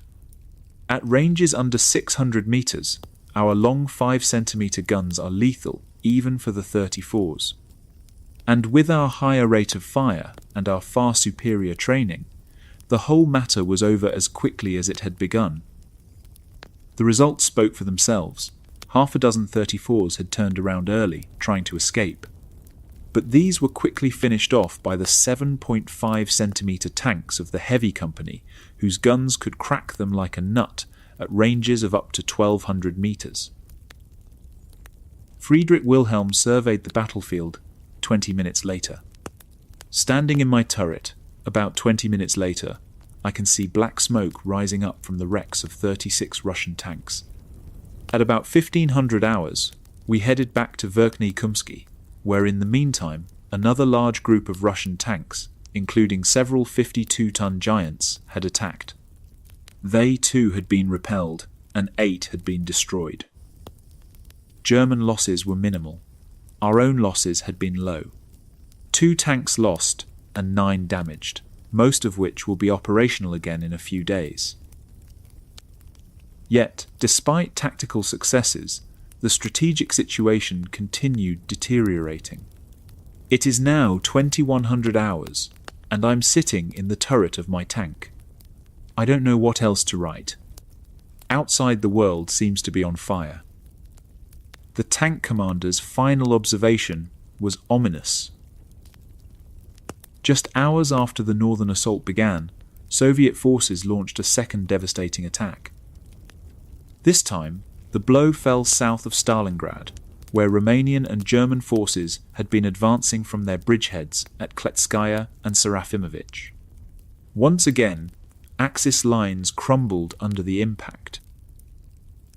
The speed of the Soviet advance caught German commanders completely off guard. This was not the Red Army of 1941, easily trapped and destroyed in massive encirclements. These were seasoned troops, well-equipped and expertly led, executing a plan that had been months in the making. By the end of the first day, disaster loomed. The northern and southern Soviet pincer arms were racing toward each other across the steppes behind Stalingrad. If they met, the entire Sixth Army would be cut off from its supply lines. The hunters would become the hunted. German soldiers began grasping the magnitude of the catastrophe. One wrote home with barely concealed panic, "There are lots of Romanians here, all of whom have run away. Hundreds of them are queuing at our distribution points, begging for some food. The bastards should be at the front. Now it is the German troops who can clean up for them." The collapse of their allies had caught German forces in an impossible position. The mood among the Romanians had once even been quite good, the same soldier continued. But now they feel betrayed by their officers. What he learned next explained the sudden collapse. In the unit in which one of his friends served, the commander and all the officers had driven away 3 days before the Great Russian attack on the 20th of November. Romanian leadership had abandoned their men to their fate. They didn't drive west. They drove east. When the Russians attacked, not a single officer had been there to take charge. Ammunition hadn't been delivered. Faced with impossible odds and no leadership, many Romanian soldiers made the only rational choice. When the Russians came close, they had decided to throw away their rifles and to run away. November 20th brought even worse news. The southern arm of the Soviet offensive broke through the front of the 6th Romanian Army Corps south of Stalingrad. Here too, resistance collapsed in many sectors almost immediately. German attempts to slow the Soviet advance failed completely. The northern pincer arm pushed forcefully southeast, while the southern arm swung unimpeded to the northwest. Each hour brought the two Soviet spearheads closer together. German forces in Stalingrad found themselves in an increasingly precarious position, with enemy forces racing to cut their lifeline to the west. Paulus and his staff watched the developing catastrophe with growing alarm. The Sixth Army was stretched across a front of hundreds of miles, with most of its strength committed to the urban fighting in Stalingrad itself. There were no strategic reserves available to counter the Soviet breakthrough. The army that had conquered half of Europe was about to be trapped in a pocket of its own making. Radio messages between army headquarters and higher command grew increasingly frantic. Paulus reported the collapse of the Romanian fronts and requested immediate reinforcements. Army Group B headquarters, under General Maximilian von Weichs, had no reserves to send. The strategic reserve had been committed to other sectors months ago. In the early hours of November 22nd, Soviet advanced units captured the undamaged bridge over the Don at Kalach. German engineers had been ordered to destroy the crossing if it was threatened, but the speed of the Soviet advance had caught them unprepared. The bridge fell intact, giving the Red Army a secure route across the river. Soviet forces immediately established a bridgehead on the west bank. Tank units poured across the Don, racing to link up with the southern pincer arm. The jaws of the trap were closing with mechanical precision. Paulus sent increasingly desperate messages to higher headquarters. Communications suggest he reported the army surrounded, though the exact timing and wording of such messages vary in different accounts. The reality was not far behind his fears. On the afternoon of November 23rd, the northern and southern pincers of the Red Army met at the Sovietsky railway station near Kalach. The noose had been knotted. 260,000 German and Axis soldiers were now trapped in a pocket measuring 60 by 40 kilometers. The speed of the encirclement had caught everyone off guard. Just 5 days earlier, the Sixth Army had been on the offensive, grinding forward through the ruins of Stalingrad. Now they were completely cut off from the outside world, surrounded by the same enemy they had been trying to destroy. Hitler's response was swift and characteristically inflexible. Around 10 o'clock in the evening on November 23rd, the Sixth Army received a radio message from the headquarters of the Supreme Army Command. While exact wording varies across sources, the essence of the Führer's message would echo through the frozen wasteland for months to come. The message conveyed that the Sixth Army was temporarily surrounded by Russian forces. Hitler expressed confidence in the army and its commander-in-chief. He assured them that he was doing everything possible to help and relieve them. The promise that followed would prove to be one of the most fateful in military history. He would issue orders in good time. Paulus and his staff immediately began planning their response to the encirclement. Their first instinct was to stabilize the fronts and then break out to the south. This was standard German doctrine for forces that found themselves surrounded: concentrate maximum force at the weakest point in the enemy ring and smash through to freedom. But even as they planned, Paulus knew the situation was desperate. The equipment and vehicles needed for a breakout simply did not exist. Fuel supplies were critically low. Ammunition stocks were insufficient for a major offensive operation. The Sixth Army was in no condition to fight its way out of the trap. On November 23rd, Paulus summarized the bleak situation in a radio message to Army Group B. His assessment was brutally honest: strongest attacks on all fronts. Some defeated, others still underway. Outcomes still uncertain. Efforts are being made to clear individual armoured breakthroughs. The supply situation was already critical. Promised air supply has so far failed to materialise and is unlikely to materialise due to weather conditions. Paulus's conclusion was stark. Sufficient air supply is not considered possible even if the weather improves. Ammunition and fuel situation will therefore render the force defenceless in a very short time. He still believed a breakout was possible, but time was running out. Still consider a breakthrough to the southwest east of the Don, with the involvement of the 11th and 14th Army Corps across the Don possible at present, albeit at the cost of material.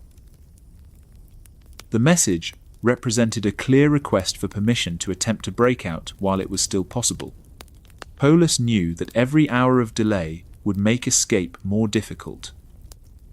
Soviet forces were already strengthening their grip on the pocket, bringing up artillery and reinforcements to prevent any German attempt to break free. Hitler's response was immediate and inflexible. The Sixth Army would hold its position. There would be no retreat, no strategic withdrawal, no abandonment of Stalingrad. The city that bore Stalin's name would remain in German hands, regardless of the cost. The Führer's reasoning combined political symbolism with military delusion. Stalingrad had become the focal point of the entire Eastern campaign. To abandon it now would be to admit defeat, not just tactically, but strategically. More importantly, Hitler was convinced that the Sixth Army could be supplied by air until relief forces arrived to break the encirclement. Both Reich Marshal Hermann Göring and Field Marshal Erich von Manstein claimed that supplying the Sixth Army by air would be possible. Göring, who commanded the Luftwaffe, was notorious for making promises he could not keep. Manstein, who would command the relief effort, was more cautious but still optimistic. Neither fully grasped the logistical impossibility of what they were proposing. For the men trapped in what was already being called the Stalingrad cauldron, Hitler's promise provided a lifeline of hope. One soldier captured the mood in a letter home. Yesterday evening, Field Marshal Manstein sent the following telegram to our trapped little group. "Hold on, I'll get you out." The impact was immediate. That really spoke to us. His words are much more than a train full of ammunition and the yunkers full of provisions. The message spread rapidly through the ranks. I immediately informed all the soldiers. We will endure. Morale, which had plummeted during the encirclement, began to recover. The mood of the troops is exemplary. Everyone is whistling and singing. Most of the sick recover quickly. Everyone is confident. The promise became a mantra repeated throughout the pocket. Hold fast. I'll get you out. Even soldiers suffering from illness found renewed strength. My fever is down. I'm awake for the first time today, but I'm still not fully recovered. So I have to run my unit from bed for a while. That works too. As November 23rd drew to a close, the trap was complete.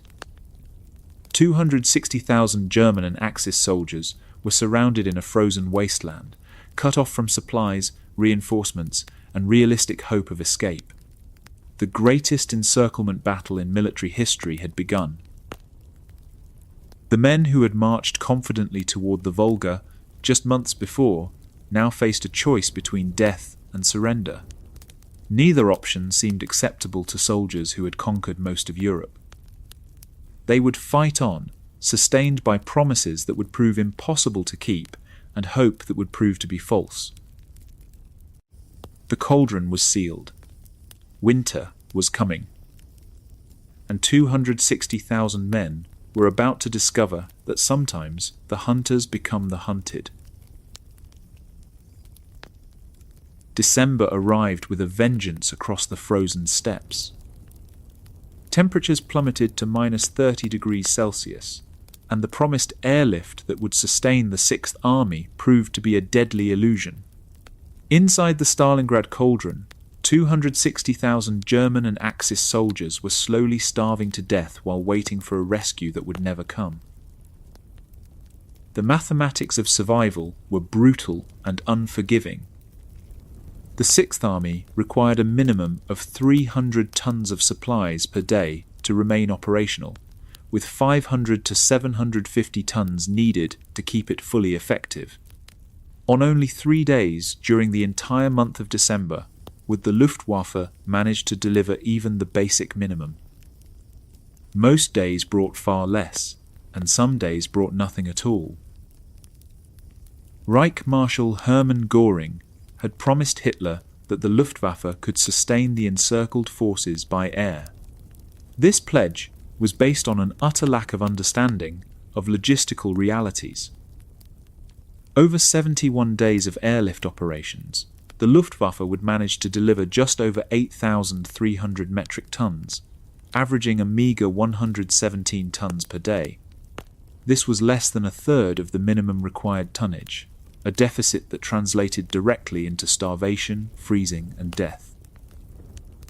Luftwaffe transport pilots faced impossible conditions, attempting to reach the encircled forces. Soviet fighters prowled the skies around the pocket, shooting down German aircraft with increasing frequency. Anti-aircraft guns ringed the few remaining airfields under German control. Weather that grounded aircraft for days at a time made regular supply runs impossible.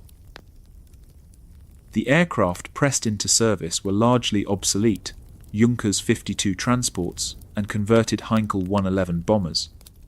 Many lacked necessary winterization, defensive armament, or insulation to operate effectively in the harsh Russian winter. Even decorated pilots, found that their best efforts could not reverse Hitler's miscalculations. Captain Hans-Georg Batjer described one harrowing supply mission. I flew to Gumrak as formation leader with 3 Heinkel 111s. The sight was perfectly recognizable. 5 Russian fighters attacked shortly before landing. They turned off after being shot at by light anti-aircraft fire. Landing under fire was only the beginning. All the aircraft landed about 100 meters behind each other on the rolled runway.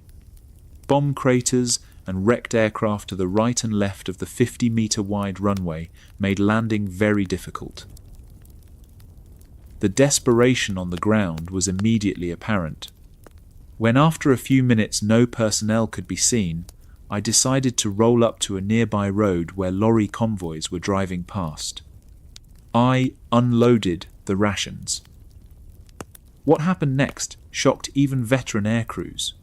The passing troops pounced on the unloaded loaves of bread and tinned food. An attempt to push the soldiers back at gunpoint was unsuccessful. Batjer could only take a handful of wounded with him on the return flight. I took 6 members of the Luftwaffe with me. I couldn't take any more, as Russian fighters were waiting over the field and their attack was to be expected. The scene he left behind would haunt him. Starving German soldiers fighting over scraps of bread while Soviet aircraft circled overhead like vultures.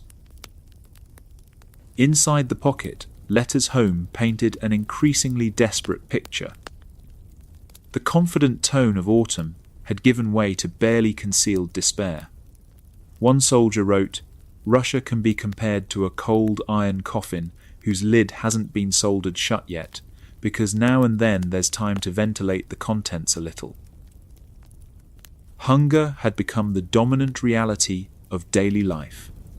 Can you blame the boys that they have begun to mischievously teeter along? Desperation might be a great enemy of the soldier, but enemy number 1 was and is the hunger.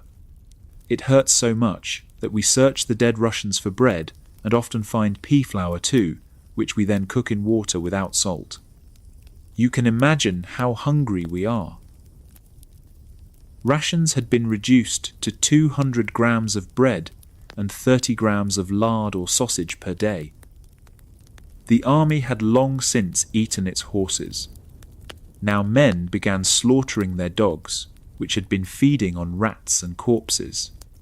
Soldiers who had conquered half of Europe were reduced to scraping frozen soup from the bottom of empty kettles. The psychological transformation was as devastating as the physical deterioration. Soldier William Hoffman's diary entries chronicle the collapse of Nazi ideology under the weight of reality. Early entries reflect strong belief in the Führer's military genius and Wehrmacht invincibility. By December, his language had shifted dramatically. He ceased referring to the Führer and began using the unadorned name Hitler. This simple change revealed a profound internal collapse of the Nazi worldview for a man facing slow and certain death. Yet hope persisted in the form of Field Marshal Erich von Manstein and his newly formed army group Don. "Manstein will get us out" became the rallying cry that sustained morale throughout the pocket. If anyone could break the Soviet encirclement, it would be the architect of Germany's greatest victories. Operation Winterstorm began on December 12th with a concentrated assault by 3 panzer divisions. The 23rd, 17th and 6th Panzer Divisions would drive a wedge into the Soviet armies encircling Stalingrad, creating a corridor through which the trapped forces could escape. At the spearhead of this desperate gamble was Tank Commander Friedrich Wilhelm, whose unit carried the hopes of the entire 6th Army. Friedrich Wilhelm recorded the opening of the offensive in his combat diary. "The hour of attack has come. West of Stalingrad, German and Romanian forces have been holding their positions for weeks, surrounded by the Reds. They are waiting for us. We will not abandon them." His determination was absolute. Once again, the force of German armour will clear the way for grenadiers and infantry into the enemy's rear. Anything that opposes us will be attacked and defeated. The mood among the relief forces was grim but resolute. There can be no hesitation when it comes to the fate of our comrades. They trust in your bravery and will break through the line of defence with you. Onwards to victory. But victory seemed increasingly distant as Soviet resistance stiffened with each passing kilometre. Initially, the attack made encouraging progress. Friedrich Wilhelm's unit reported, "The attack of 4th Panzer Army Group with 6th and 23rd Panzer Division from the Kotelnikovo area to link up with 6th Army is making good progress. The Russians are running like old times." For a brief moment, it seemed like the old German magic might work one more time.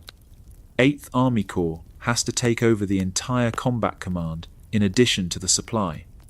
Tonight the orders were not ready until about 2 o'clock. But what can you do when things are going so well? A third of the way to the 6th Army has already been covered.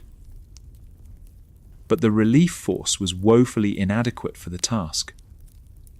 Of the 3 divisions committed to Winter Storm, only the 6th Panzer Division was fully operational.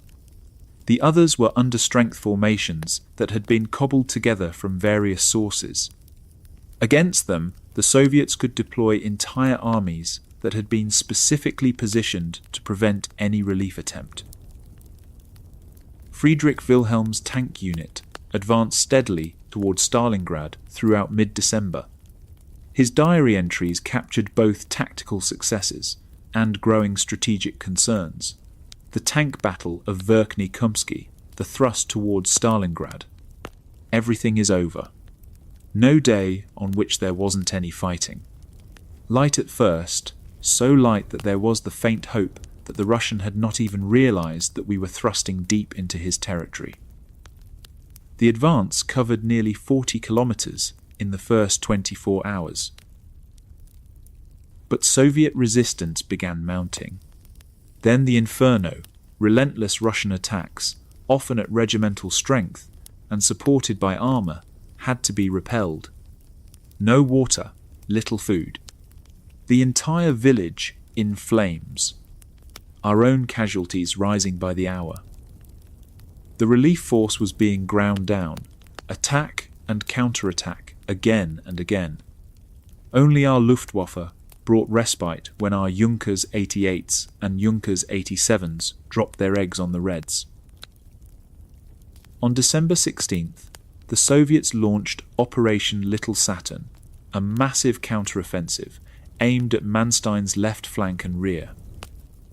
This manoeuvre forced Manstein to withdraw key units to protect his own command, making further advance on Stalingrad militarily untenable. The relief operation was being strangled by Soviet strategic superiority. By December 19th, Winter Storm had advanced to within 40 kilometers of the Stalingrad perimeter. Friedrich Wilhelm's regiment was reduced to 22 operational tanks from its original complement. I'm told that in total we have destroyed over 200 enemy tanks, but still they kept on coming. We are hopelessly outnumbered, and in many respects technically inferior.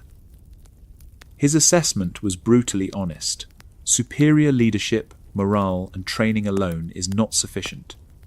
Without ammunition, fuel, food, water, and spare parts, the Russians are wearing us down. The psychological toll on the relief forces was becoming evident. The infantry here is already broken, and the sole appearance of a Russian armoured car is enough to cause entire picket lines of tired, exhausted soldiers to fall back. Even elite panzer formations were reaching the breaking point after days of continuous combat in sub-zero temperatures. Inside the Stalingrad pocket, trapped soldiers could hear the distant thunder of artillery from Manstein's advance. Radio communications crackled with reports that relief was approaching. some units began preparing for a breakout operation to link up with the advancing panzers. Victory seemed tantalizingly close after weeks of despair.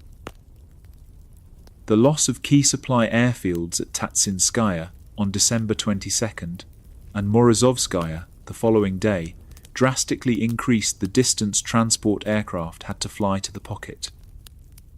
This logistical disaster cost the Luftwaffe 488 transport aircraft, including over a third of its total Junkers 52 fleet and over 1,000 pilots and aircrew. The airlift was collapsing just as Manstein's forces reached their closest approach. On December 19th, Hitler finally authorized the requested breakout of the Sixth Army from the encirclement. The authorization came with a fatal condition. The army could only advance 30 kilometers before running out of fuel. Manstein's spearheads were still 40 kilometers away from the pocket. The gap could not be bridged. General Paulus, utterly intimidated by Hitler, rigidly adhered to orders and refused to attempt a breakout without explicit permission. This was the pivotal moment where military necessity was sacrificed to political dogma. Informed of the mathematical impossibility, Hitler immediately withdrew permission for the Sixth Army to break out. The narrow window of opportunity was shut forever. Friedrich Wilhelm recorded the bitter end of winter storm in his diary. 28th of December, 1942. Shekinskaya, 1800 hours. I'm sitting in the orderly room of the schoolhouse in Shekinskaya. Outside temperatures have dropped to -25 to -30 degrees Celsius, and there is an icy wind howling from the east. The conditions were becoming unbearable. Everything outside is covered in a layer of ice which is hard as crystal. Inside the schoolhouse, German tankers tried to stay warm around iron stoves. But here in the house we are kept warm by 2 large iron ovens. The tank battle of Verkhney Kumsky, the thrust towards Stalingrad. Everything is over. The relief attempt had failed completely. Meanwhile, the German public was fed propaganda that bore no resemblance to reality. On Christmas Eve, the Deutschland Sender broadcasting service connected 12 radio stations in a special Christmas broadcast. From the Arctic Ocean to North Africa, from the Volga to the Atlantic coast, the German public heard voices of their fathers, sons, and brothers supposedly spending Christmas fighting for the Reich. The broadcast created an illusion of German strength and unity. Christmas greetings from Stalingrad came one message. Stalingrad is holding out. The recordings were real, but they had been taped weeks before the encirclement. In the actual Stalingrad pocket, at least 65 German soldiers starved to death on the day of the Christmas broadcast. Soviet psychological warfare provided a stark counterpoint. Loudspeakers broadcast the sound of a ticking clock accompanied by the chilling message. Every 7 seconds, a German soldier dies in Russia. This was a truthful representation of the relentless attrition within the pocket, while German radio broadcast fictional Christmas carols. Inside the pocket, Christmas brought no joy, only deeper despair. One medical officer wrote, "Since the beginning of December, the army has been conducting a large-scale starvation experiment. The ration rate set at the time and still valid today contains a quantity of food that is just under half of what a working adult needs." The scientific precision of the language could not disguise the horror of systematic starvation. Letters home became increasingly desperate as soldiers realized their situation was hopeless. "This letter is an attempt, and probably my last, to get in touch with you," wrote one medical orderly. "We have been surrounded. The recent days were just horrible, and I can't find the words to describe them." His description of the medical situation was heartbreaking. Huge numbers of wounded are coming in, and they are all filing past me. I record their names, send them to the other room, where they stand or lie like sardines in a tin. The wounded were beyond help. The very bad cases remain in another room which we keep slightly heated. That room is always full. Some lie there, some are kneeling, others are wrapped in blankets. Another is moaning in pain and gets a morphine shot. His duties had become those of a mortician rather than a healer. I have to cool the feverish lips and gently stroke the heads of those young boys. Even the promise of evacuation by air proved false. Now, tomorrow, the first evacuations are supposed to begin with Juncker's aircraft. I am so happy about that. In captivity, the fate of the wounded is even more terrible than what awaits us. His final words revealed the depth of despair. Yes, I confess that I'm praying for an easy death. And I pray that I will not be a disgrace to our Lord Jesus when the time comes. By January 10th, the great Soviet offensive to crush the Stalingrad cauldron began. After bombarding German positions with massive artillery concentrations, 2 Soviet armies attacked and quickly overwhelmed the defenders. Within 10 days, the cauldron was reduced to about a third of its original size.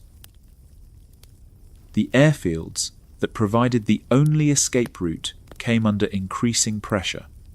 Basagino and Pitomnik were overrun by Soviets on January 14th and 16th respectively.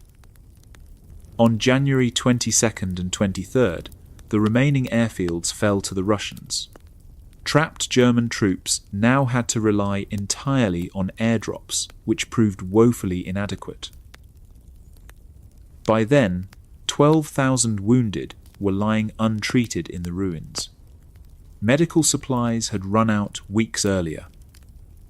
Morphine was a distant memory. Men died not from their wounds, but from infections that could have been easily treated under normal circumstances. On January 22nd, Paulus sent what may have been his most desperate message to higher headquarters. After initial defense against massive enemy attacks, broad and deep breakthrough at noon on southwest front after ammunition was spent there. Russian advanced 6 kilometers in width on both sides of Goncharov, partly with unfurled flags to the east. No possibility to close the gap. The situation was beyond repair. Over 12,000 untreated wounded in the cauldron. What orders should I give to the troops who have no more ammunition and continue to be attacked with heavy artillery, tanks, and masses of infantry? When the Red Army made another deep breakthrough, both Paulus and Manstein radioed Supreme Army headquarters requesting permission to end the fighting. But again, Hitler refused. The 6th Army would fight to the last man. For some units, the decision was taken out of their hands. On January 25th, remnants of the 297th Infantry Division became the first German troops to surrender. Their commander had simply run out of ammunition and options. A soldier captured the mood in one of the last letters to make it out of the pocket. Now, it really seems that the end is near. To be frank, I'm quite relieved that the mental strain and anxiety of the previous days has now come to an end. The admission was stark. I still can't quite get my head around the fact that we really failed to hold out, but the Russians are too strong, and our men are weakened by the cold and hunger. His final observation was chilling in its resignation. Here, the mood differs a lot. One bears it with composure, while some others don't. It is an interesting character study. Each of us wonders in which way he will come to an end. The weapon he carried offered one final option. Well, I have your pistol from the Great War on my belt, still with the same 14 rounds. It has brought you luck, and maybe it will be beneficial to me as well. January 10th, 1943, brought the sound of thunder rolling across the frozen steppes. But this was not the thunder of storms. It was the roar of 3,000 Soviet artillery pieces opening fire simultaneously. Operation Ring had begun, the final offensive, designed to crush what remained of the German Sixth Army. The cauldron that had once measured 60 by 40 kilometers was now compressed into a space barely 20 kilometers wide. 260,000 men had been reduced to fewer than 90,000 survivors, most of them sick, wounded, or starving. Those still capable of fighting huddled in frozen bunkers, knowing that death was approaching from every direction. Soviet forces struck with overwhelming superiority in men and material. Two entire armies, the 21st and 65th, supported by massive artillery concentrations, rolled forward against German positions that could barely be called defensive lines. Many positions were held by men too weak to stand, propping themselves against frozen earthworks with rifles they could barely lift. Within hours, German resistance began collapsing in sectors across the pocket. Units that had held their ground for weeks against impossible odds simply ceased to exist as organized formations. Communications broke down completely as command posts were overrun or abandoned. The Wehrmacht's most elite army was disintegrating before the eyes of its own commanders. On January 16th, Soviet forces overran Pitomnik airfield, the last major landing strip still under German control. The loss eliminated any possibility of large-scale evacuation or supply delivery. Wounded soldiers who had been promised air transport to safety watched Soviet tanks roll across the runway where their rescue planes would never land. Pilot reports from the final supply missions painted a picture of complete desperation. Landing became impossible due to heavy enemy fire, one airman reported. Ground personnel no longer maintained runway markings. Desperate soldiers stormed aircraft before they could be unloaded. The few planes that still attempted missions were flying into what had become a death trap. Gumrak, the improvised airstrip that served as the pocket's final lifeline, saw its last aircraft landings on January 23rd. Operations ceased shortly thereafter as Soviet forces closed in from all directions. With it died the last hope of external assistance.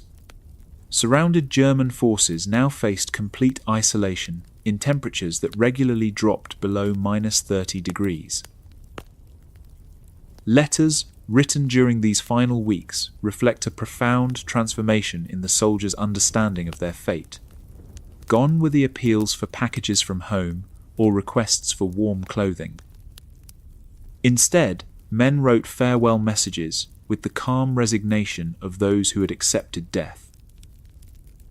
Obergefreiter Fritz Siebel wrote to his wife with startling clarity, "This is the last letter I will be able to send to you. Seems we have run out of luck this time. When you receive it, your son will be gone. I mean, he won't be in this world anymore." His tone carried no self-pity, only a soldier's practical acknowledgement of reality. "We are all very serious about that, and will continue the fight for our beloved homeland, my beautiful hometown, for my family and the Führer." Even facing death, some soldiers maintained their ideological convictions. "The merciless fight continues, and our good Lord is helping the brave," Siebel continued. "Whatever God's providence will decide, we only ask him for one thing, the power to persevere." His final words carried a message for posterity. "One day, people shall say of us that the German army has fought in Stalingrad like no soldiers of the world have fought before." The responsibility for preserving memory fell to those who would survive. To pass the spirit on to our children is the duty of the mothers, Siebel wrote. This burden of memory would weigh on German families for generations, transforming military defeat into a source of complicated pride and mourning. Medical orderly Karl Henning described conditions that had moved beyond human endurance. "Tomorrow, true to the spirit of a German officer, I will face the enemy man to man for one final time," he wrote to his aunt. "And thank you, dear aunt, for all the help you have given me in my life. I am grateful. Be proud when you receive this letter, and please comfort my good parents."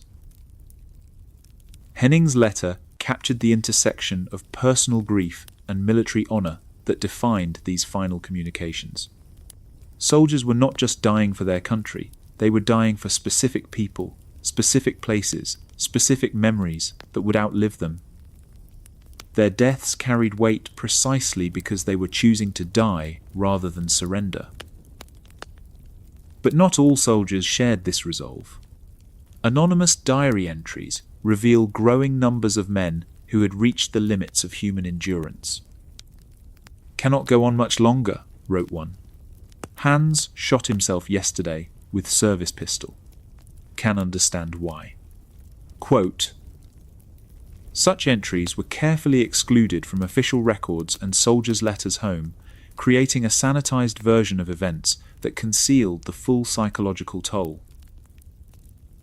The Wehrmacht's disciplinary system remained intact even as the army disintegrated. Courts-martial continued to function, sentencing soldiers to death for desertion or self-inflicted wounds. Military police executed men for crimes that in civilian life would have been considered desperate attempts to survive. The system that had created the disaster was now consuming its own victims with bureaucratic precision. On January 26th, the northern and southern parts of the pocket were split when Soviet forces broke through the center of the German line. This division severed communications between different parts of the army and made coordinated resistance impossible. General Paulus found himself commanding the southern pocket, while other formations fought independently in the north. By this point, Paulus had moved his headquarters into the basement of the Univermag department store in central Stalingrad. The building had been reduced to a hollow shell by months of bombing and artillery fire. From this ruined basement, the commander of Germany's most elite army prepared to write the final chapter of the Wehrmacht's greatest defeat. Hitler's response to the imminent collapse was characteristically theatrical. On January 30th, the 10th anniversary of his rise to power, he promoted Paulus to the rank of Field Marshal. The promotion was delivered by radio with appropriate fanfare, celebrating the commander-in-chief of the glorious Sixth Army, the heroic defender of Stalingrad. The message behind the promotion was unmistakable. No German field marshal in history had ever been taken prisoner. Hitler was providing Paulus with both the honor and the implicit expectation that he would take his own life rather than surrender. The promotion was simultaneously a reward and a death sentence, delivered with typical Nazi melodrama. Paulus understood the message, but refused to comply. Despite his rigid obedience to orders throughout the campaign, he would not commit suicide on demand. This final act of defiance represented perhaps the only time during the entire Stalingrad campaign when he placed human considerations above political expectations. On January 31st, with Soviet forces outside his command bunker, Paulus agreed to surrender the southern pocket. The decision came after his chief of staff, General Arthur Schmidt, could no longer maintain the pretense that continued resistance served any purpose. Major General Fritz Roski was dispatched to negotiate terms with Soviet forces. The surrender negotiations were brief and practical. Soviet commanders, led by Lieutenant General Mikhail Shumilov, offered standard terms for prisoners of war. There would be no special treatment for officers, no political negotiations, no dramatic gestures. The greatest encirclement battle in military history was ending with paperwork signed in a basement. Fighting continued in the northern pocket under General Karl Strecker, who attempted to maintain discipline and organization as his forces dissolved around him. His men held out for 2 additional days in conditions that defied human comprehension. On February 2nd, 1943, Strecker officially ordered surrender, ending the Battle of Stalingrad.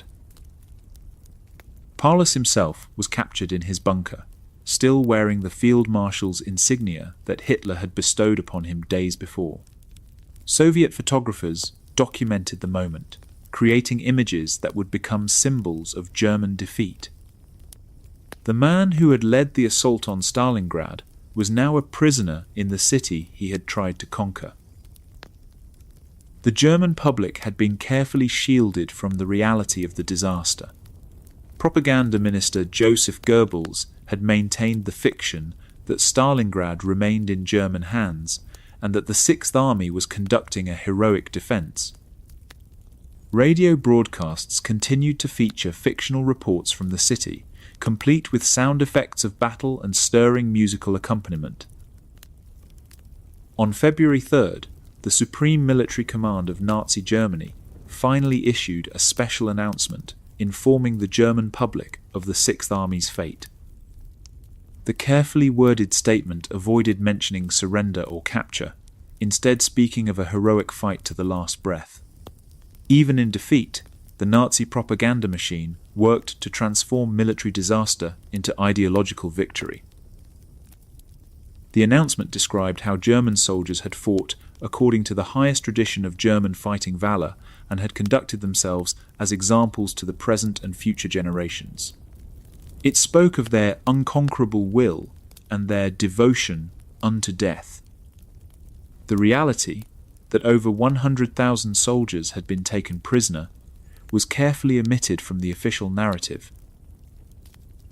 German radio played Beethoven's Fifth Symphony and Wagner's Götterdämmerung following the announcement. The musical choices were deliberate, invoking themes of fate and apocalyptic destruction. Goebbels was already transforming Stalingrad from military defeat into cultural mythology, creating a narrative that would outlive the Third Reich itself. The statistics of the disaster were staggering by any measure. Of the approximately 260,000 German and Axis soldiers who had been encircled at Stalingrad, roughly 91,000 surrendered. The remainder had died from combat, disease, starvation, or exposure during the 3 months of encirclement. An entire army had simply ceased to exist. The fate of those taken prisoner was equally tragic. Soviet prison camps were unprepared for such massive numbers of captives, most of whom were already weakened by months of starvation and illness. Approximately 5,000 to 6,000 German prisoners would eventually return home after the war. The rest died in captivity, victims of disease, malnutrition, and the harsh conditions of the Soviet labor camp system. Beyond the human cost, Stalingrad marked a fundamental shift in the trajectory of the Second World War. The Wehrmacht had lost an entire army group, 22 divisions that could never be replaced. More importantly, the myth of German invincibility had been shattered in the most public way possible. The army that had conquered most of Europe had been surrounded, starved, and forced to surrender by the same enemy Hitler had declared inferior. The strategic implications extended far beyond the Eastern Front. Germany's allies, Romania, Italy, and Hungary, had witnessed the destruction of their own forces alongside the Germans. Their confidence in German victory was permanently damaged, leading to secret negotiations with the Allies that would eventually bring about Italy's surrender and Romania's defection. On the Soviet side, Stalingrad marked the moment when the Red Army demonstrated it could not only defend against German attacks, but could execute complex offensive operations with devastating effectiveness. The encirclement of the Sixth Army required precise coordination between multiple army groups across hundreds of miles of front line. It was a demonstration of military sophistication that surprised German commanders who had consistently underestimated Soviet capabilities. The battle also established the reputations of Soviet commanders who would lead the Red Army to Berlin. Generals Vasily Chuikov, Rodion Malinovsky, and Georgy Zhukov had proven they could outmaneuver and defeat the Wehrmacht's most elite formations. Their success at Stalingrad provided the foundation for the series of offensive operations that would drive German forces back across Eastern Europe. For Adolf Hitler personally, Stalingrad represented the first unambiguous defeat of his military leadership. Unlike the setbacks outside Moscow, which could be attributed to weather and logistics, Stalingrad was clearly a strategic blunder. His decision to split Army Group South between the Caucasus and Stalingrad had created the conditions for disaster. His refusal to authorize a breakout had sealed the army's fate. The letters that German families received in the weeks following the announcement carried a weight that transcended individual grief. Each envelope contained not just news of personal loss, but evidence of national catastrophe. Mothers who had sent their sons to conquer Russia now learned they had died in a frozen wasteland thousands of miles from home. The promises of quick victory and triumphant return had proven to be deadly illusions. Some families never received confirmation of their loved one's fate. Thousands of soldiers remained listed as missing in action for decades after the war. Their families clung to hope that perhaps their men had survived in Soviet captivity and would eventually return home. For many, this hope was never resolved, leaving them suspended between grief and uncertainty. The cultural impact of Stalingrad would resonate through German society for generations. The battle became a symbol of military sacrifice, political betrayal, and the human cost of ideological warfare. Literature, films, and memoirs would return repeatedly to the frozen ruins on the Volga, trying to extract meaning from meaningless suffering. In the broader context of the Second World War, Stalingrad marked the beginning of the end for Nazi Germany. While the war would continue for more than 2 years, Germany would never again possess the offensive capability to threaten Soviet survival. The initiative had passed permanently to the Allies, who could now plan for eventual victory rather than mere survival. The letters written by dying German soldiers in the ruins of Stalingrad thus represent more than personal testimony. They are documents of a historical turning point, written by men who could not have known they were participants in one of the most significant battles in human history. Their words preserve not just individual voices, but the sound of an empire dying in the snow.